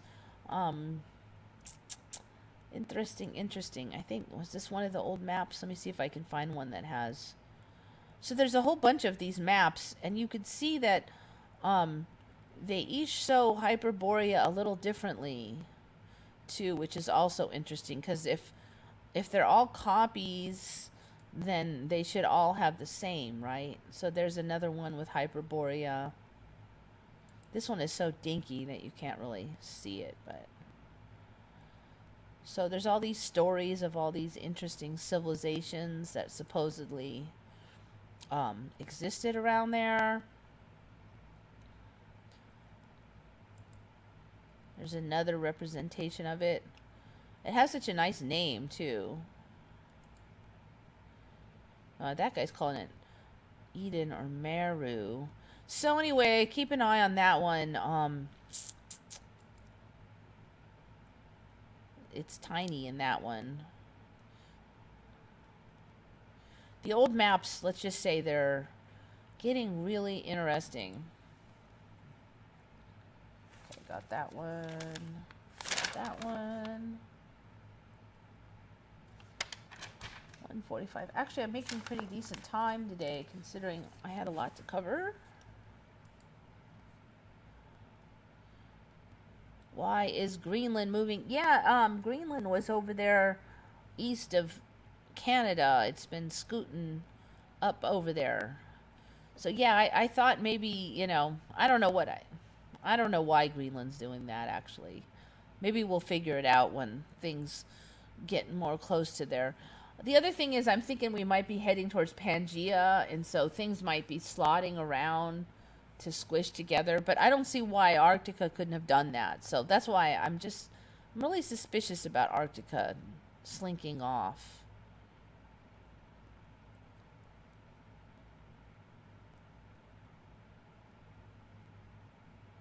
Oh, Brosnet's S. Yeah. You know what? Every couple months or every 6 months or so, I check to see if there's a Vulcan neck pinch. Oh, yeah, Meru. That's it. Meru was that magnetic mountain in the middle of Hyperborea. That's right. That's right. There's so much terminology to learn. Like, it's a whole new world's worth of terminology. All my old stuff is, like, useless. Suso showing the snow looked fake. Looks more like silly putty. See, Suso is a good source for this because he has a lot of experience with snow, and if he says it looks fishy, I believe him. I, as a Californian, hardly ever see that crap. I mean, I've only seen it in life a few times, so I wouldn't know fishy looking snow if you hit me in the face with a ball of it. So I just have to take your word for it. But Suso has a lot of experience. If he says the snow looks fishy, it looks fishy. So that's why I couldn't chime in on this one too much. But yeah, thanks for the input. I am not at all surprised because we've got all these weird snow donuts and the snow, what are they calling those creepy, there's a word for the little weird minor mountain looking things, excuse me, hoobie jubies or something. There's like some kind of weird word like that. There's too many words for me to learn lately. It's like I got a whole new world's worth of terminology I've got to try to.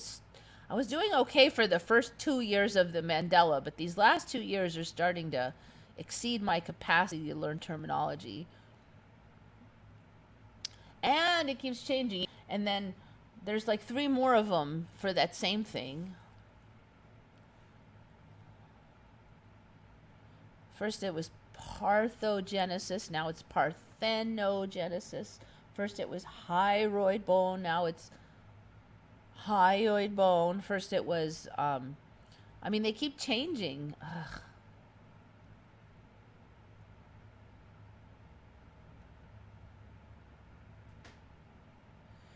That's a sleeper hold.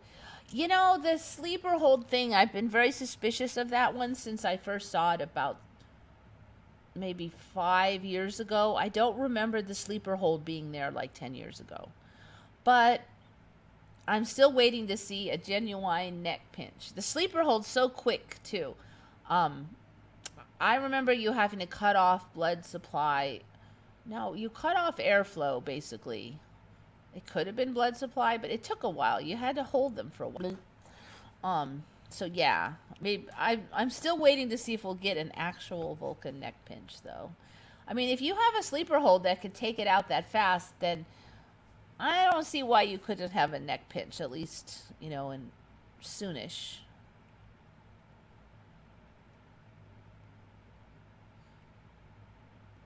Yeah, the Spock. Yeah, that's the Vulcan neck pinch. I've been waiting. 4 fingers. Yeah, that's right. It's 4 fingers. That's right. That's right. Okay, I'm gonna be watching. I remember it being back here. I'm gonna have to go back and watch a Star Trek YouTube on exactly where that pinch happens, because one of the things I've been waiting for: unicorns, the Vulcan neck pinch. There's a couple others, but I can't think of them right now.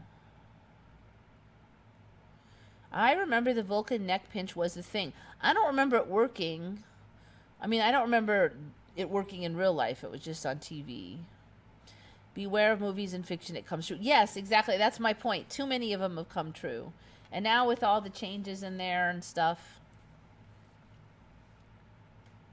I mean, that would be kind of convenient for the police. They wouldn't have to beat your brains in. They could just go pinch. We'll have like an off button, like data, like, oh, turn that one off.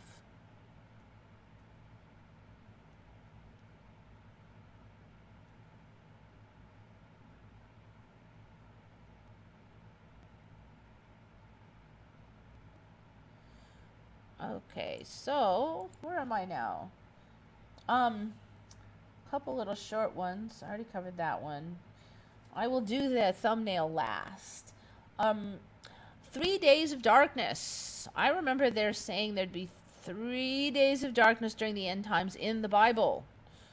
And I even was thinking I better, just in case, make sure that I keep my rechargeable batteries all recharged and my flashlights available in case we got it. Talk about the internet going out for 3 days for a while because of 3 days of darkness. That didn't happen.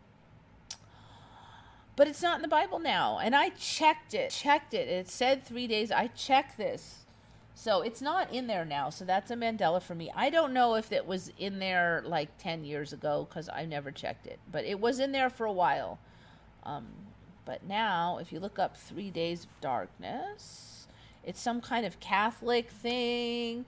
It's not really in anything.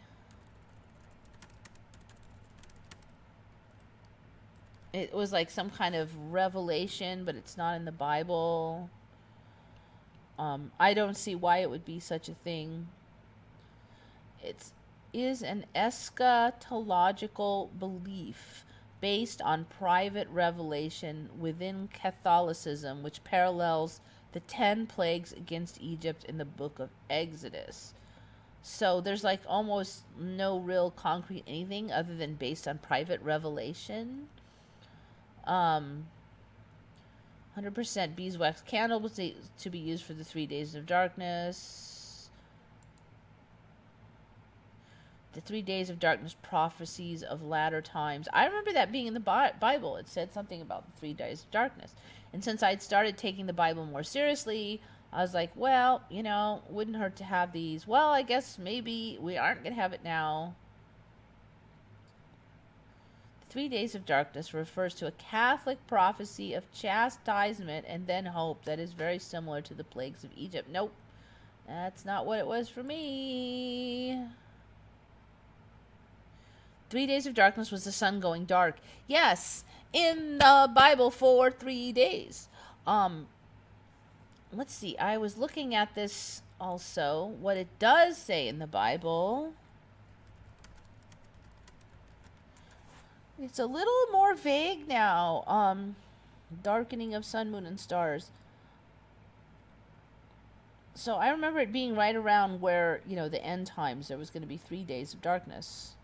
But now it's the sun will turn into darkness, but it's not 3 days anymore.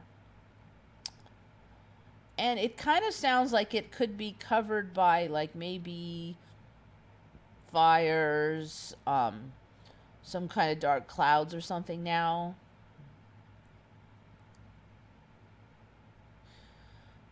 Isaiah 13:10, for the stars of heaven and their constellations will not flash forth their light. The sun will be dark when it rises, and the moon will not shed its light. So the sun will be dark when it rises. So you're going to know it's risen. So there's going to be like something there, but it's going to be really dark. See, like some of this stuff now sounds very doable. Who commands the sun not to shine and sets a seal upon the stars? Let the stars of its twilight be darkened. Let it wait for light, but have none, and let it not see the breaking dawn.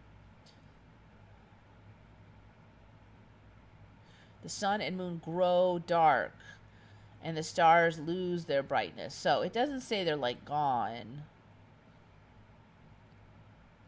That I will make the sun go down at noon. So like it could just get really dark and make the earth dark in broad daylight.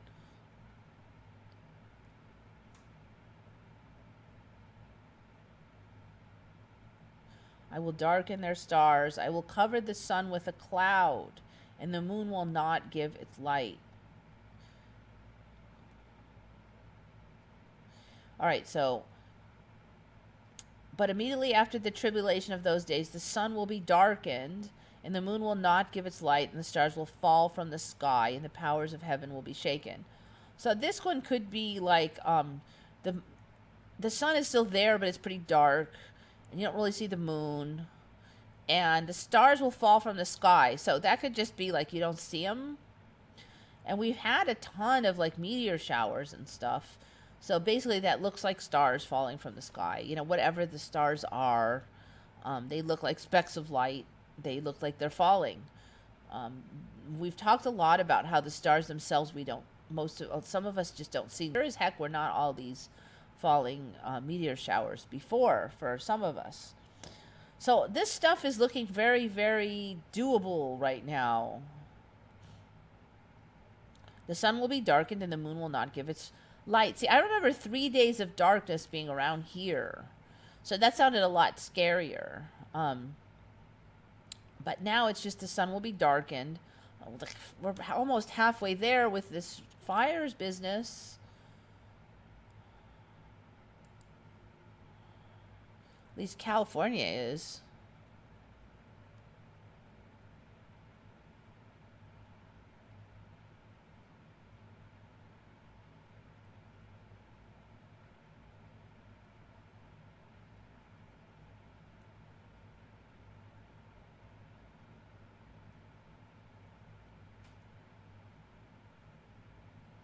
Revelations keeps being updated. Yeah.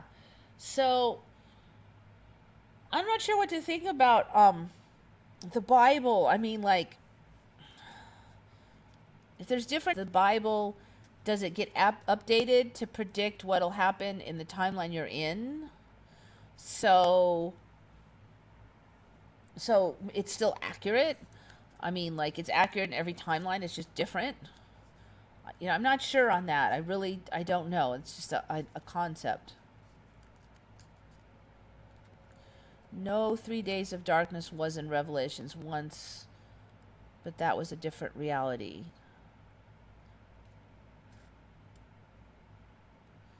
I'm not sure if you're agreeing or disagreeing, actually.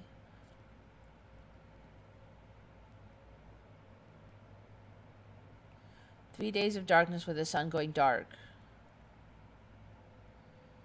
Turned pitch black when Jesus was on the cross." I do remember that for a while. I'm not sure if it's still in there. My original did not have the pitch black when Jesus was on the cross. That was not a thing, my original, for many, many, many years. But I do remember hearing that lately. Now that you mention it, yeah, that was at least in a Mandela for a while. I saw people doing the pinch and they said it's dangerous and you shouldn't do that. Sorry. It was in the Vulcan neck pinch timeline. I just checked this like a week and a half ago when I saw those jugulars and carotids and stuff. Although entirely fiction, fans and critics of the show have tried to explain how the pinch may work. It has been compared to the fictional karate chop, which was used in other 1960s television series to render opponents unconscious. You know, back then, when you didn't want to have a lot of violence on the show, you needed a way to, like, knock people out without injuring them. So, let's look at some images of Spock doing his dude thing. Alright. I actually don't remember it looking like that. I could be wrong. I remember it more in the back and stuff. Here, getting close to where the carotid and jugulars really are. So, I don't know. I wouldn't be surprised if it became real. There it is. Now Kirk's the evil Kirk episode. That must be the evil Kirk episode. Could the Vulcan neck pinch really work? I'll click on it, but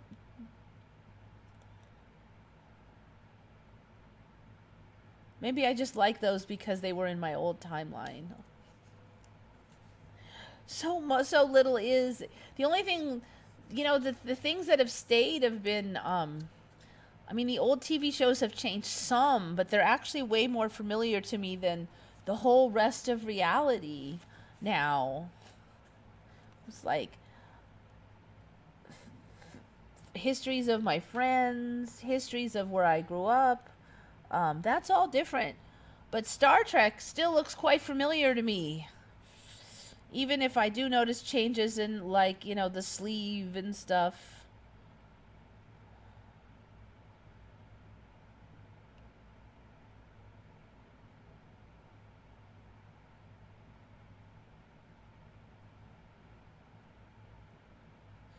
Alright, so the story is he had some sort of energy with his fingertips.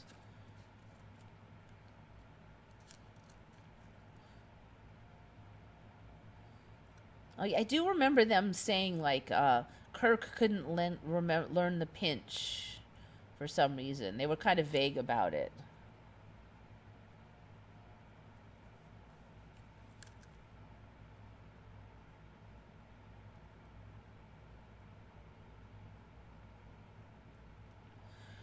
Okay, anyways, that might be kind of way off on a tangent.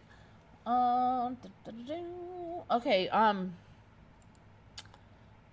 when do you guys remember? Was it, St. Francis of Assisi or St. Francis de Assisi? Of Assisi, de Assisi, as the one they always used.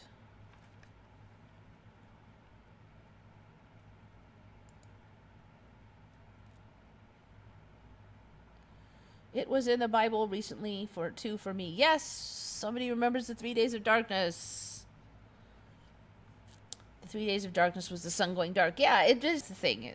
It's still going dark, but now it doesn't say 3 days. So maybe we won't get it. So maybe I don't need 3 days of batteries. I mean, that's not to say that electricity will go out, but I'm thinking the Bible stuff's it's gonna show, but it's gonna have a plausible explanation. You know, fires, some weird weather phenomena. They'll have some fancy word for.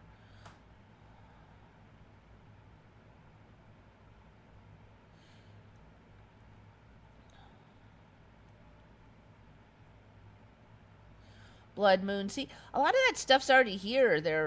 You know, the rivers will run with blood. We've got a bunch of these red rivers now. There's all these excuses. Oh, China killed so many pigs that the blood turned the rivers red. Well, you know what? Blood turns rust colored. Okay, you're not gonna kill like that the river turned red, or they'll say, oh, it's a bacterial bloom and it's red, or oh, they spilled some weird chemical and it turned red. I'm like, there's not that much chemical. So there's all these red rivers and red this and that. So a lot of that stuff that's in the Bible, it's here. Trees bleeding. Yeah, we saw that. You know, signs in the heavens, changing of the times and the signs, the date, um, all those things they're like here, you know. So that's why I'm always watching. I'm always reading that the end time stuff because it keeps changing. So I'm like, okay, might be coming up now? I can't trust it because I might switch timelines and then the end times prophecies will change again. So you can't even trust those prophecies because the prophecies change. But yeah, so now I'm wondering if they change to match like what we're gonna get. There was something about new waters coming up too, and we've seen a ton of that.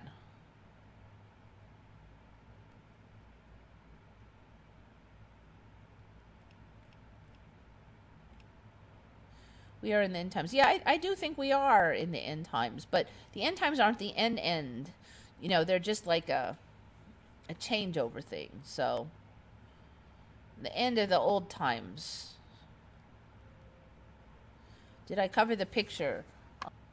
No, that the thumbnail is last. I'm not there yet. Okay, so nobody remembers. Okay, but anyways, I remember it being Saint Francis de Assisi, always Saint Francis de Assisi. But if you look now, like 99% of the locations call him Saint Francis of Assisi. And so I don't know, maybe it's just not well known, but I swear that one changed. De just means of in Spanish anyway, so it's not that big a change. But I've never heard of Saint Francis of Assisi. It just doesn't sound right for me. Okay, so and then okay, Machu Picchu. How do you pronounce how do you spell Machu Picchu? This is another one that changed for me. If anybody remembers how to spell Machu Picchu, no cheating, no looking, just from memory.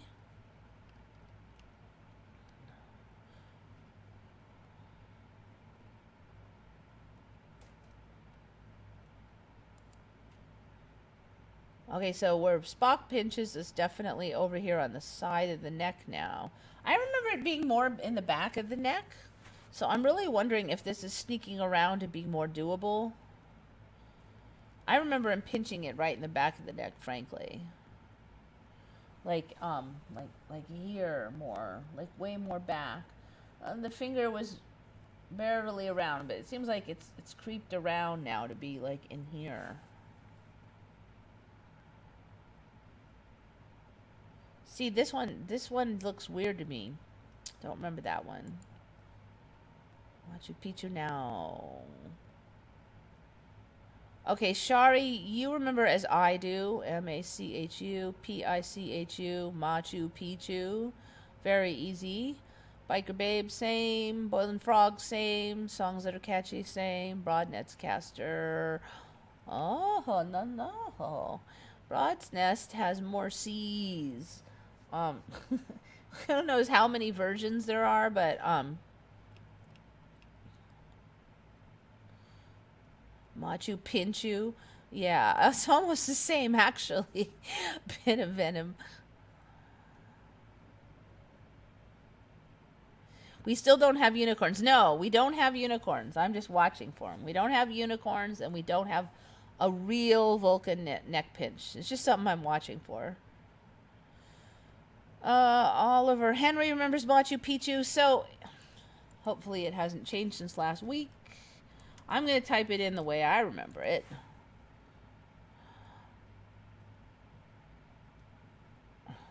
Whoops, not Picchu Picchu. Did I really type in Picchu Picchu?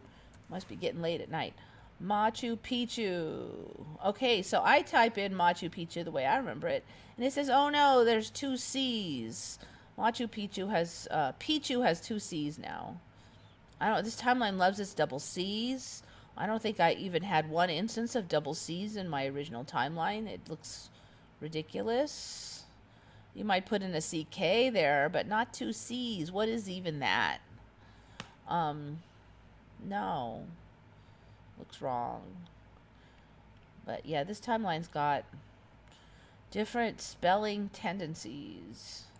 So I call Bologna on the extra C. Why are people talking in French here? I don't know. They got on some kind of subject, and I guess two of them speak French. I I'm kind of vaguely speak. I took like 2 years of it, so I could pretty much tell that they're not telling me to like I'm a stupid idiot or anything. So I haven't been really saying anything about it. Like come here and say anything bad in a foreign language, I might be able to figure it out, but they're regulars anyway, so I'm not really worried. But sometimes we get that on Redcon because people get on there and they'll try to insult, like the trolls will try to pick insults that are like either like teenage lingo that a lot of people wouldn't know, or some kind of esoteric insult, or an insult in a foreign language, or run it through a translator to see if I have to delete it or not. It's like, no, don't even think you're getting past the moderator by using that weird stuff. Weird to find a fellow French affected by the Mandela. Yeah, you guys, see if you live nearby, you should meet up. I took like 4 years of Spanish, 2 years of French, and like a half of year of Mandarin. But I don't remember how to read the characters really. I just know. I can pick out some of the easy Mandarin statements. Oh, and I've kind of looked into Japanese a little bit, so I can do some like really easy Japanese, but Spanish is definitely the one I'm best at.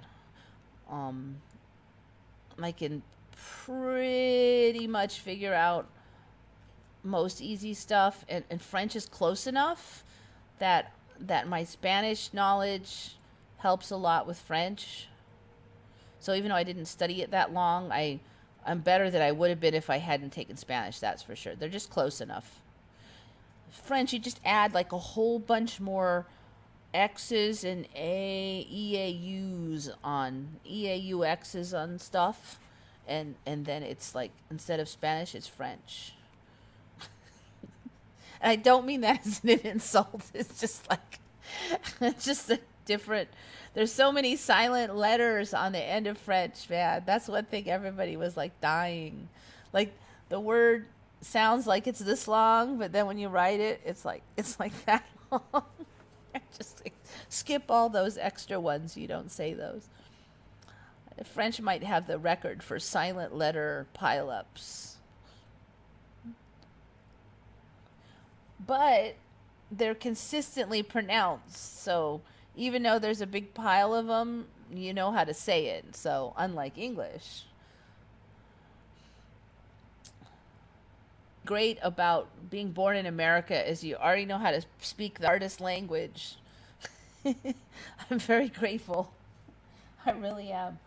Japanese might be the hardest because you've got all these characters and their whole sentence structure is like the reverse of the Roman style. So you have to like change the way you set up the sentence, where you put the object at the front, and then it's so different. I mean, it probably isn't really a harder language, but it's more different than the Romans ones in the Latin style ones. So when you learn a Latin style, then you have to change the whole layout of it. It's just not nearly as intuitive because of that difference. All right, so what is that funky jammer thingy on the front? I bet you'll never guess what that thumbnail was. I think, can you see it even? I don't think that it shows you what it is here. But yeah, it's those like red appendages things with the slime. What do you think that is? I don't think you'll guess it. Now, I saw somebody in the beginning guess it would be like one of those carnivorous plants. It's not a carnivorous plant. Yeah, you're getting kind of close, but.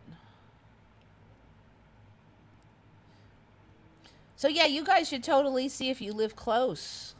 Meet up if you guys are both in France, because it may be a long time before you run into another. Compared to Mandarin or Arabic English, Mandarin I did not find really hard spoken. It's just the characters. You know, if you're not used to characters. It takes a lot of memorization. But if you're just running spoken, I found Mandarin to be fairly easy. They don't have a lot of conjugations and stuff. Um, the hard part for a lot of people is the tones, because you have to sing song it a little. Like if you say ma, that's a different word than ma. So that's like a whole different word. And I just saw that Americans mostly couldn't do it. For some reason, I'm fairly decent at that, but since we don't have to do that in English, we don't have to worry about if I go huh or huh. It means the same. In Mandarin, you've got 4 different words, all ma sound, depending on how you sing song it. I call it sing song it because it's sort of like singing to me. And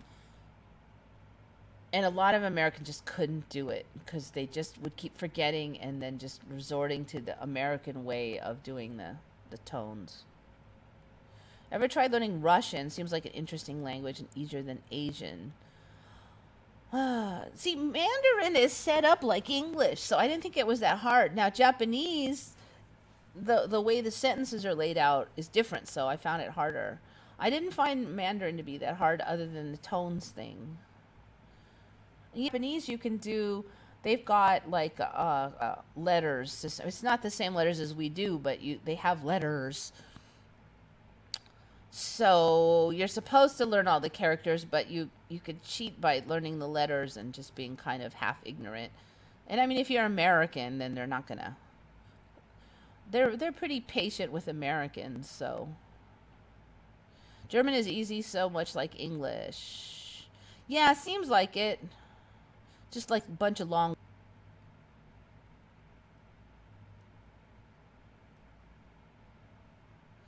British accent can sound sing-songy. I don't know, which accent are we even talking about? Because they've got like 50 of them.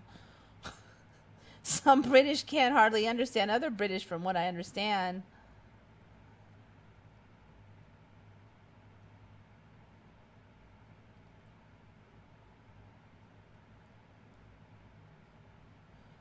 Okay, so what is that thing? It's this one made me laugh. Sierra Mixe. It's corn. It's a corn plant. There it is. Boink. Here's another image of it. I should pull up all the images, actually.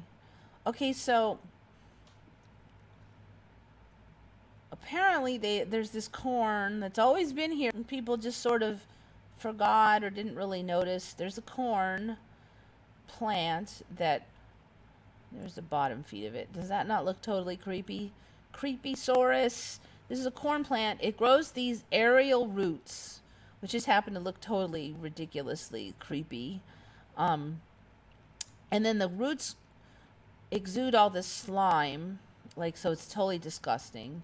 And then the slime grow bacteria, and then the bacteria provide nitrogen to the corn, and then the corn can grow in this crap soils that don't have nitrogen. I don't know if you guys, whoever farms a lot, kind of knows that, like, one of the main fertilizers that they're always pouring onto plants is nitrogen, because and certain plants really deplete the nitrogen, like tomatoes. I'm not sure if corn is one of those, but tomatoes are, you grow tomatoes over and over in the same spot, and they start to really not grow well because they suck out all the nitrogen, and then you got to put fertilizer. So certain plants are known to really help with putting nitrogen back, and like peas are one of those. I'm not sure on corn. I haven't done a lot of corn growing, but if there's not nitrogen in the soil, you either got to like buy some, or you got to do something to get it in there, or you're going to have a really lame crop. But these corn with these slime tentacles apparently can create their own nitrogen by growing roots aerially, not slime, attracting bacteria. The bacteria make the nitrogen, and then they have their own nitrogen supply via their slime tentacles. which is craziness. Never heard of such a thing.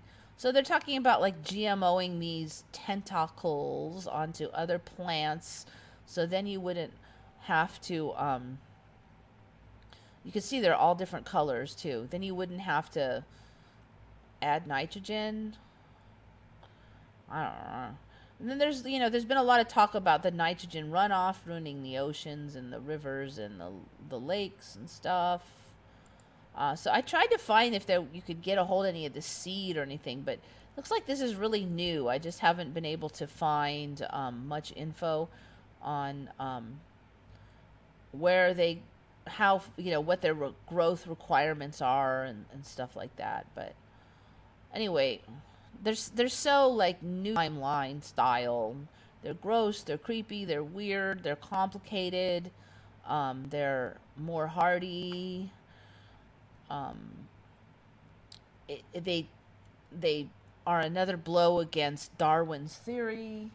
So yeah, they just scream Mandela. I mean, obviously it could be something I didn't know about, but all of the features of this thing just screams Mandela. So, plus it made a really nice thumbnail. So there you go. I think that's it for me. I'm gonna just scan over this. Oh, I skipped one. All right. This one is from John Austin. Trayvon Martin. Remember he was wearing the hoodie, got heckled by some white dude. They got in a fight. Trayvon got shot.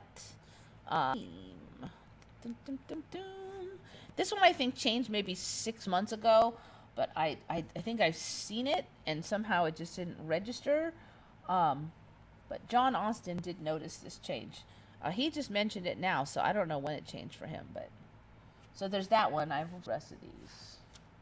Let's see if I've skipped anything else. Got you.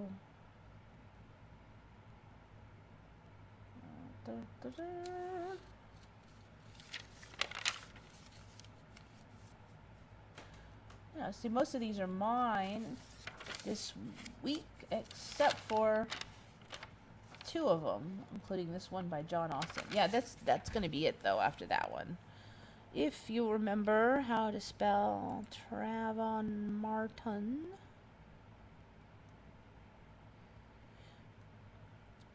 If you mean nitrogen gas, yeah, they add it, like, it's got to be, like, in the soil.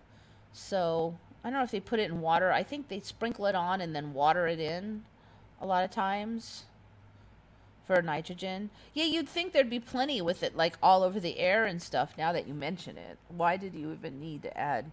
Why can't they just suck it out of the air? I don't know. Don't ask me. The Mandela is probably working very hard to somehow explainerate and Mandela-splain away all this changing.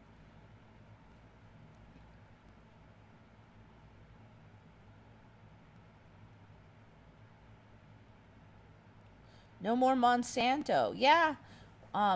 It's interesting because in some ways I just see awful stuff in this timeline, like the 100 miles of like the Constitution-free 100-mile zone around the United States, but it's all like human stuff, the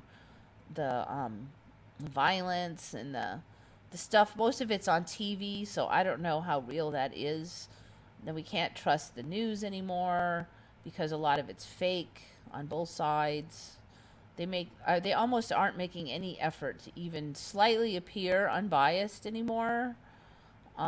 Stuff that's obviously just completely ridiculously biased and flies in the face of what's right in front of your own face, they completely ignore. Doublethink from 1984, where war is peace and ignorance is strength, and all opposites are just on TV every second. Ugly is cute. That one's not so harmful, but yeah, that's doublethink. So it's like reverse. They're trying to get you to hold like these reverse opinions, like this is the opposite of it.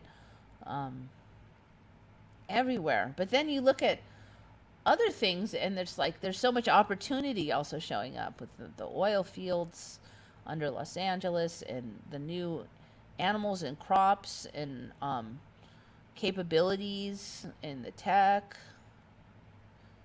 Seaweed industry is booming. There's new foods, I swear, taste better options.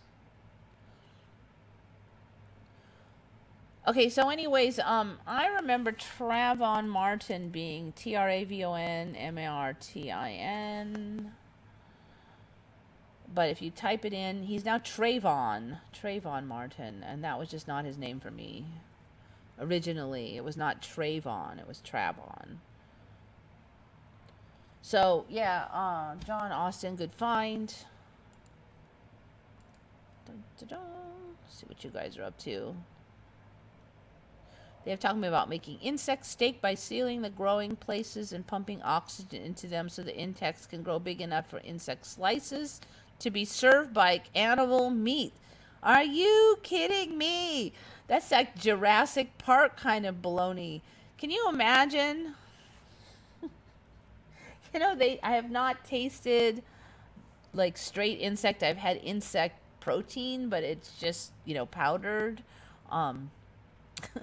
I've heard that like stuff like crickets can taste quite good, but it's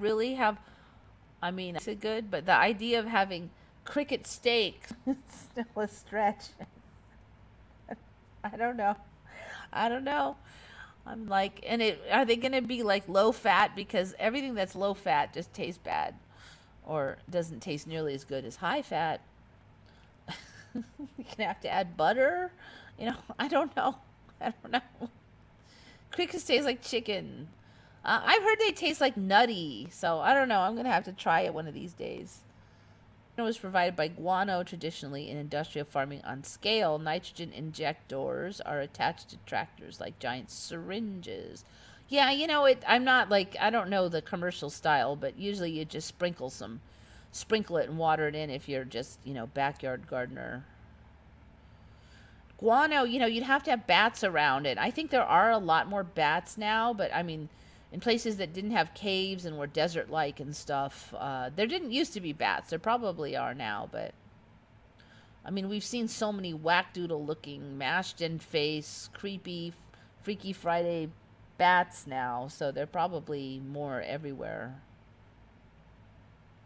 Cricket flour is used to make bread. I've just had it in granola bars and stuff, and instead of granola they had cricket flour, but it didn't taste like anything because it was flavored with chocolate or something, and it just tasted like chocolate. So I have no idea what it actually tastes like if you didn't have it covered with chocolate and sugar and stuff. I'd be open to it.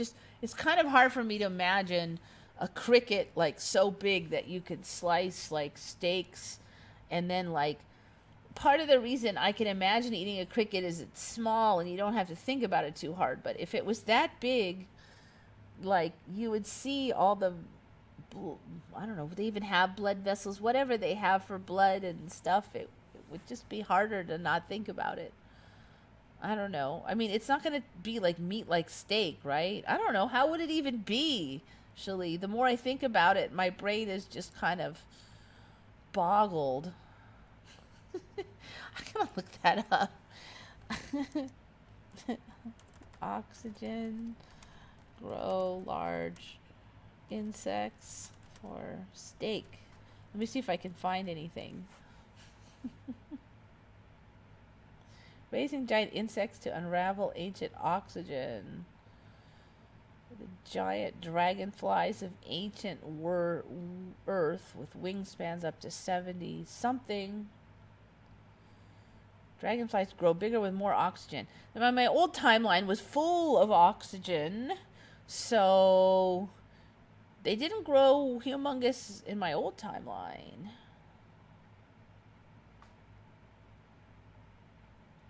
Eating bug meat grown in a lab. How does Kaplan know insects grow so easily in the lab? Insect cells grow easily. But there's no such thing as a cricket steak. Okay, so here it sounds like they're going to grow it in the lab.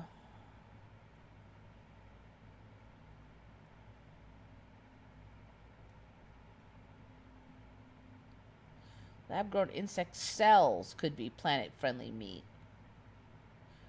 Okay, so it's not going to be like a giant insect. It's going to be the cells, at least according to these. All lab-grown. So you're not going to see like giant wings and feet and stuff.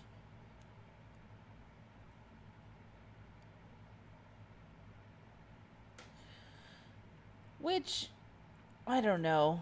I don't know. Maybe it's just too late at night for my brain to process any that. I can deal with the lab grown. I think I might have to sleep on the concept of giant cricket steak.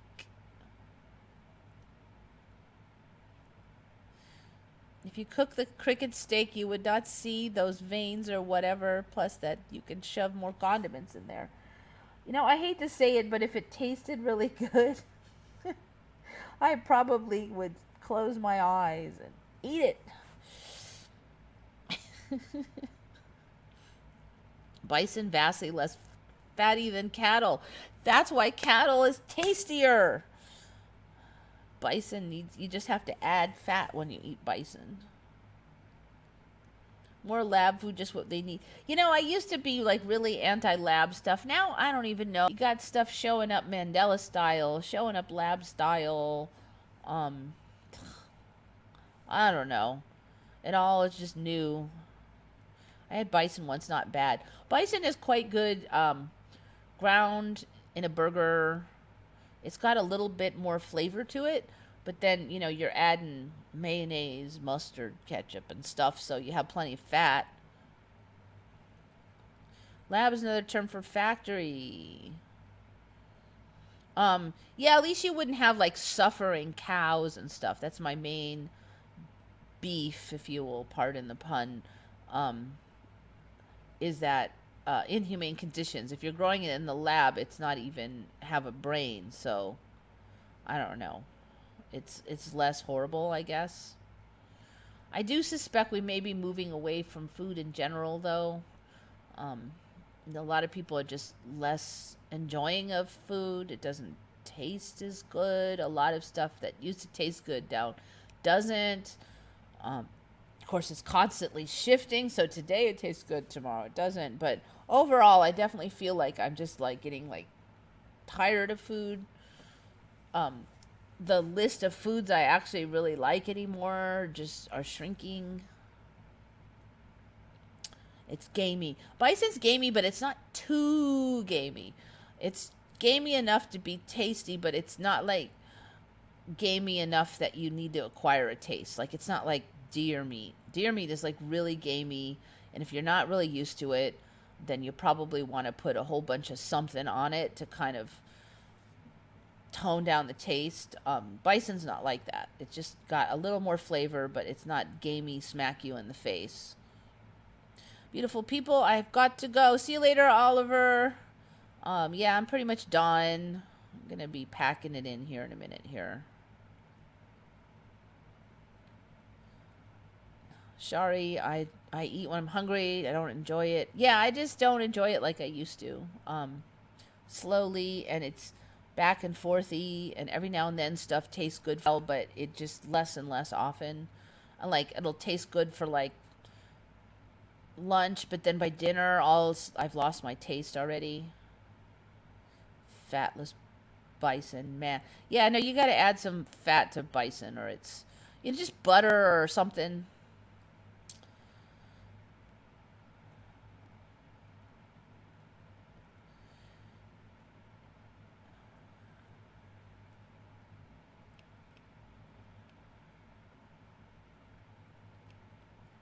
It's like I want to get that enjoyment of food, but then I look in the fridge and I go, nah, just don't really feel like any of that's going to taste good anymore.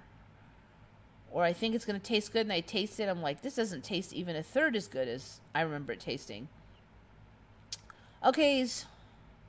So yeah, I don't know. There's been a lot of yammer about moving to like a a body that doesn't need food. And I did cover a couple weeks ago that there's yammer now about this human cells being able to do something similar to photosynthesis with the addition of certain metabolites and like this. So, you know, maybe we'll just be eating, literally just eating like a little bit of highly nutritious vitamin content, and we won't really eat that much food slowly over time.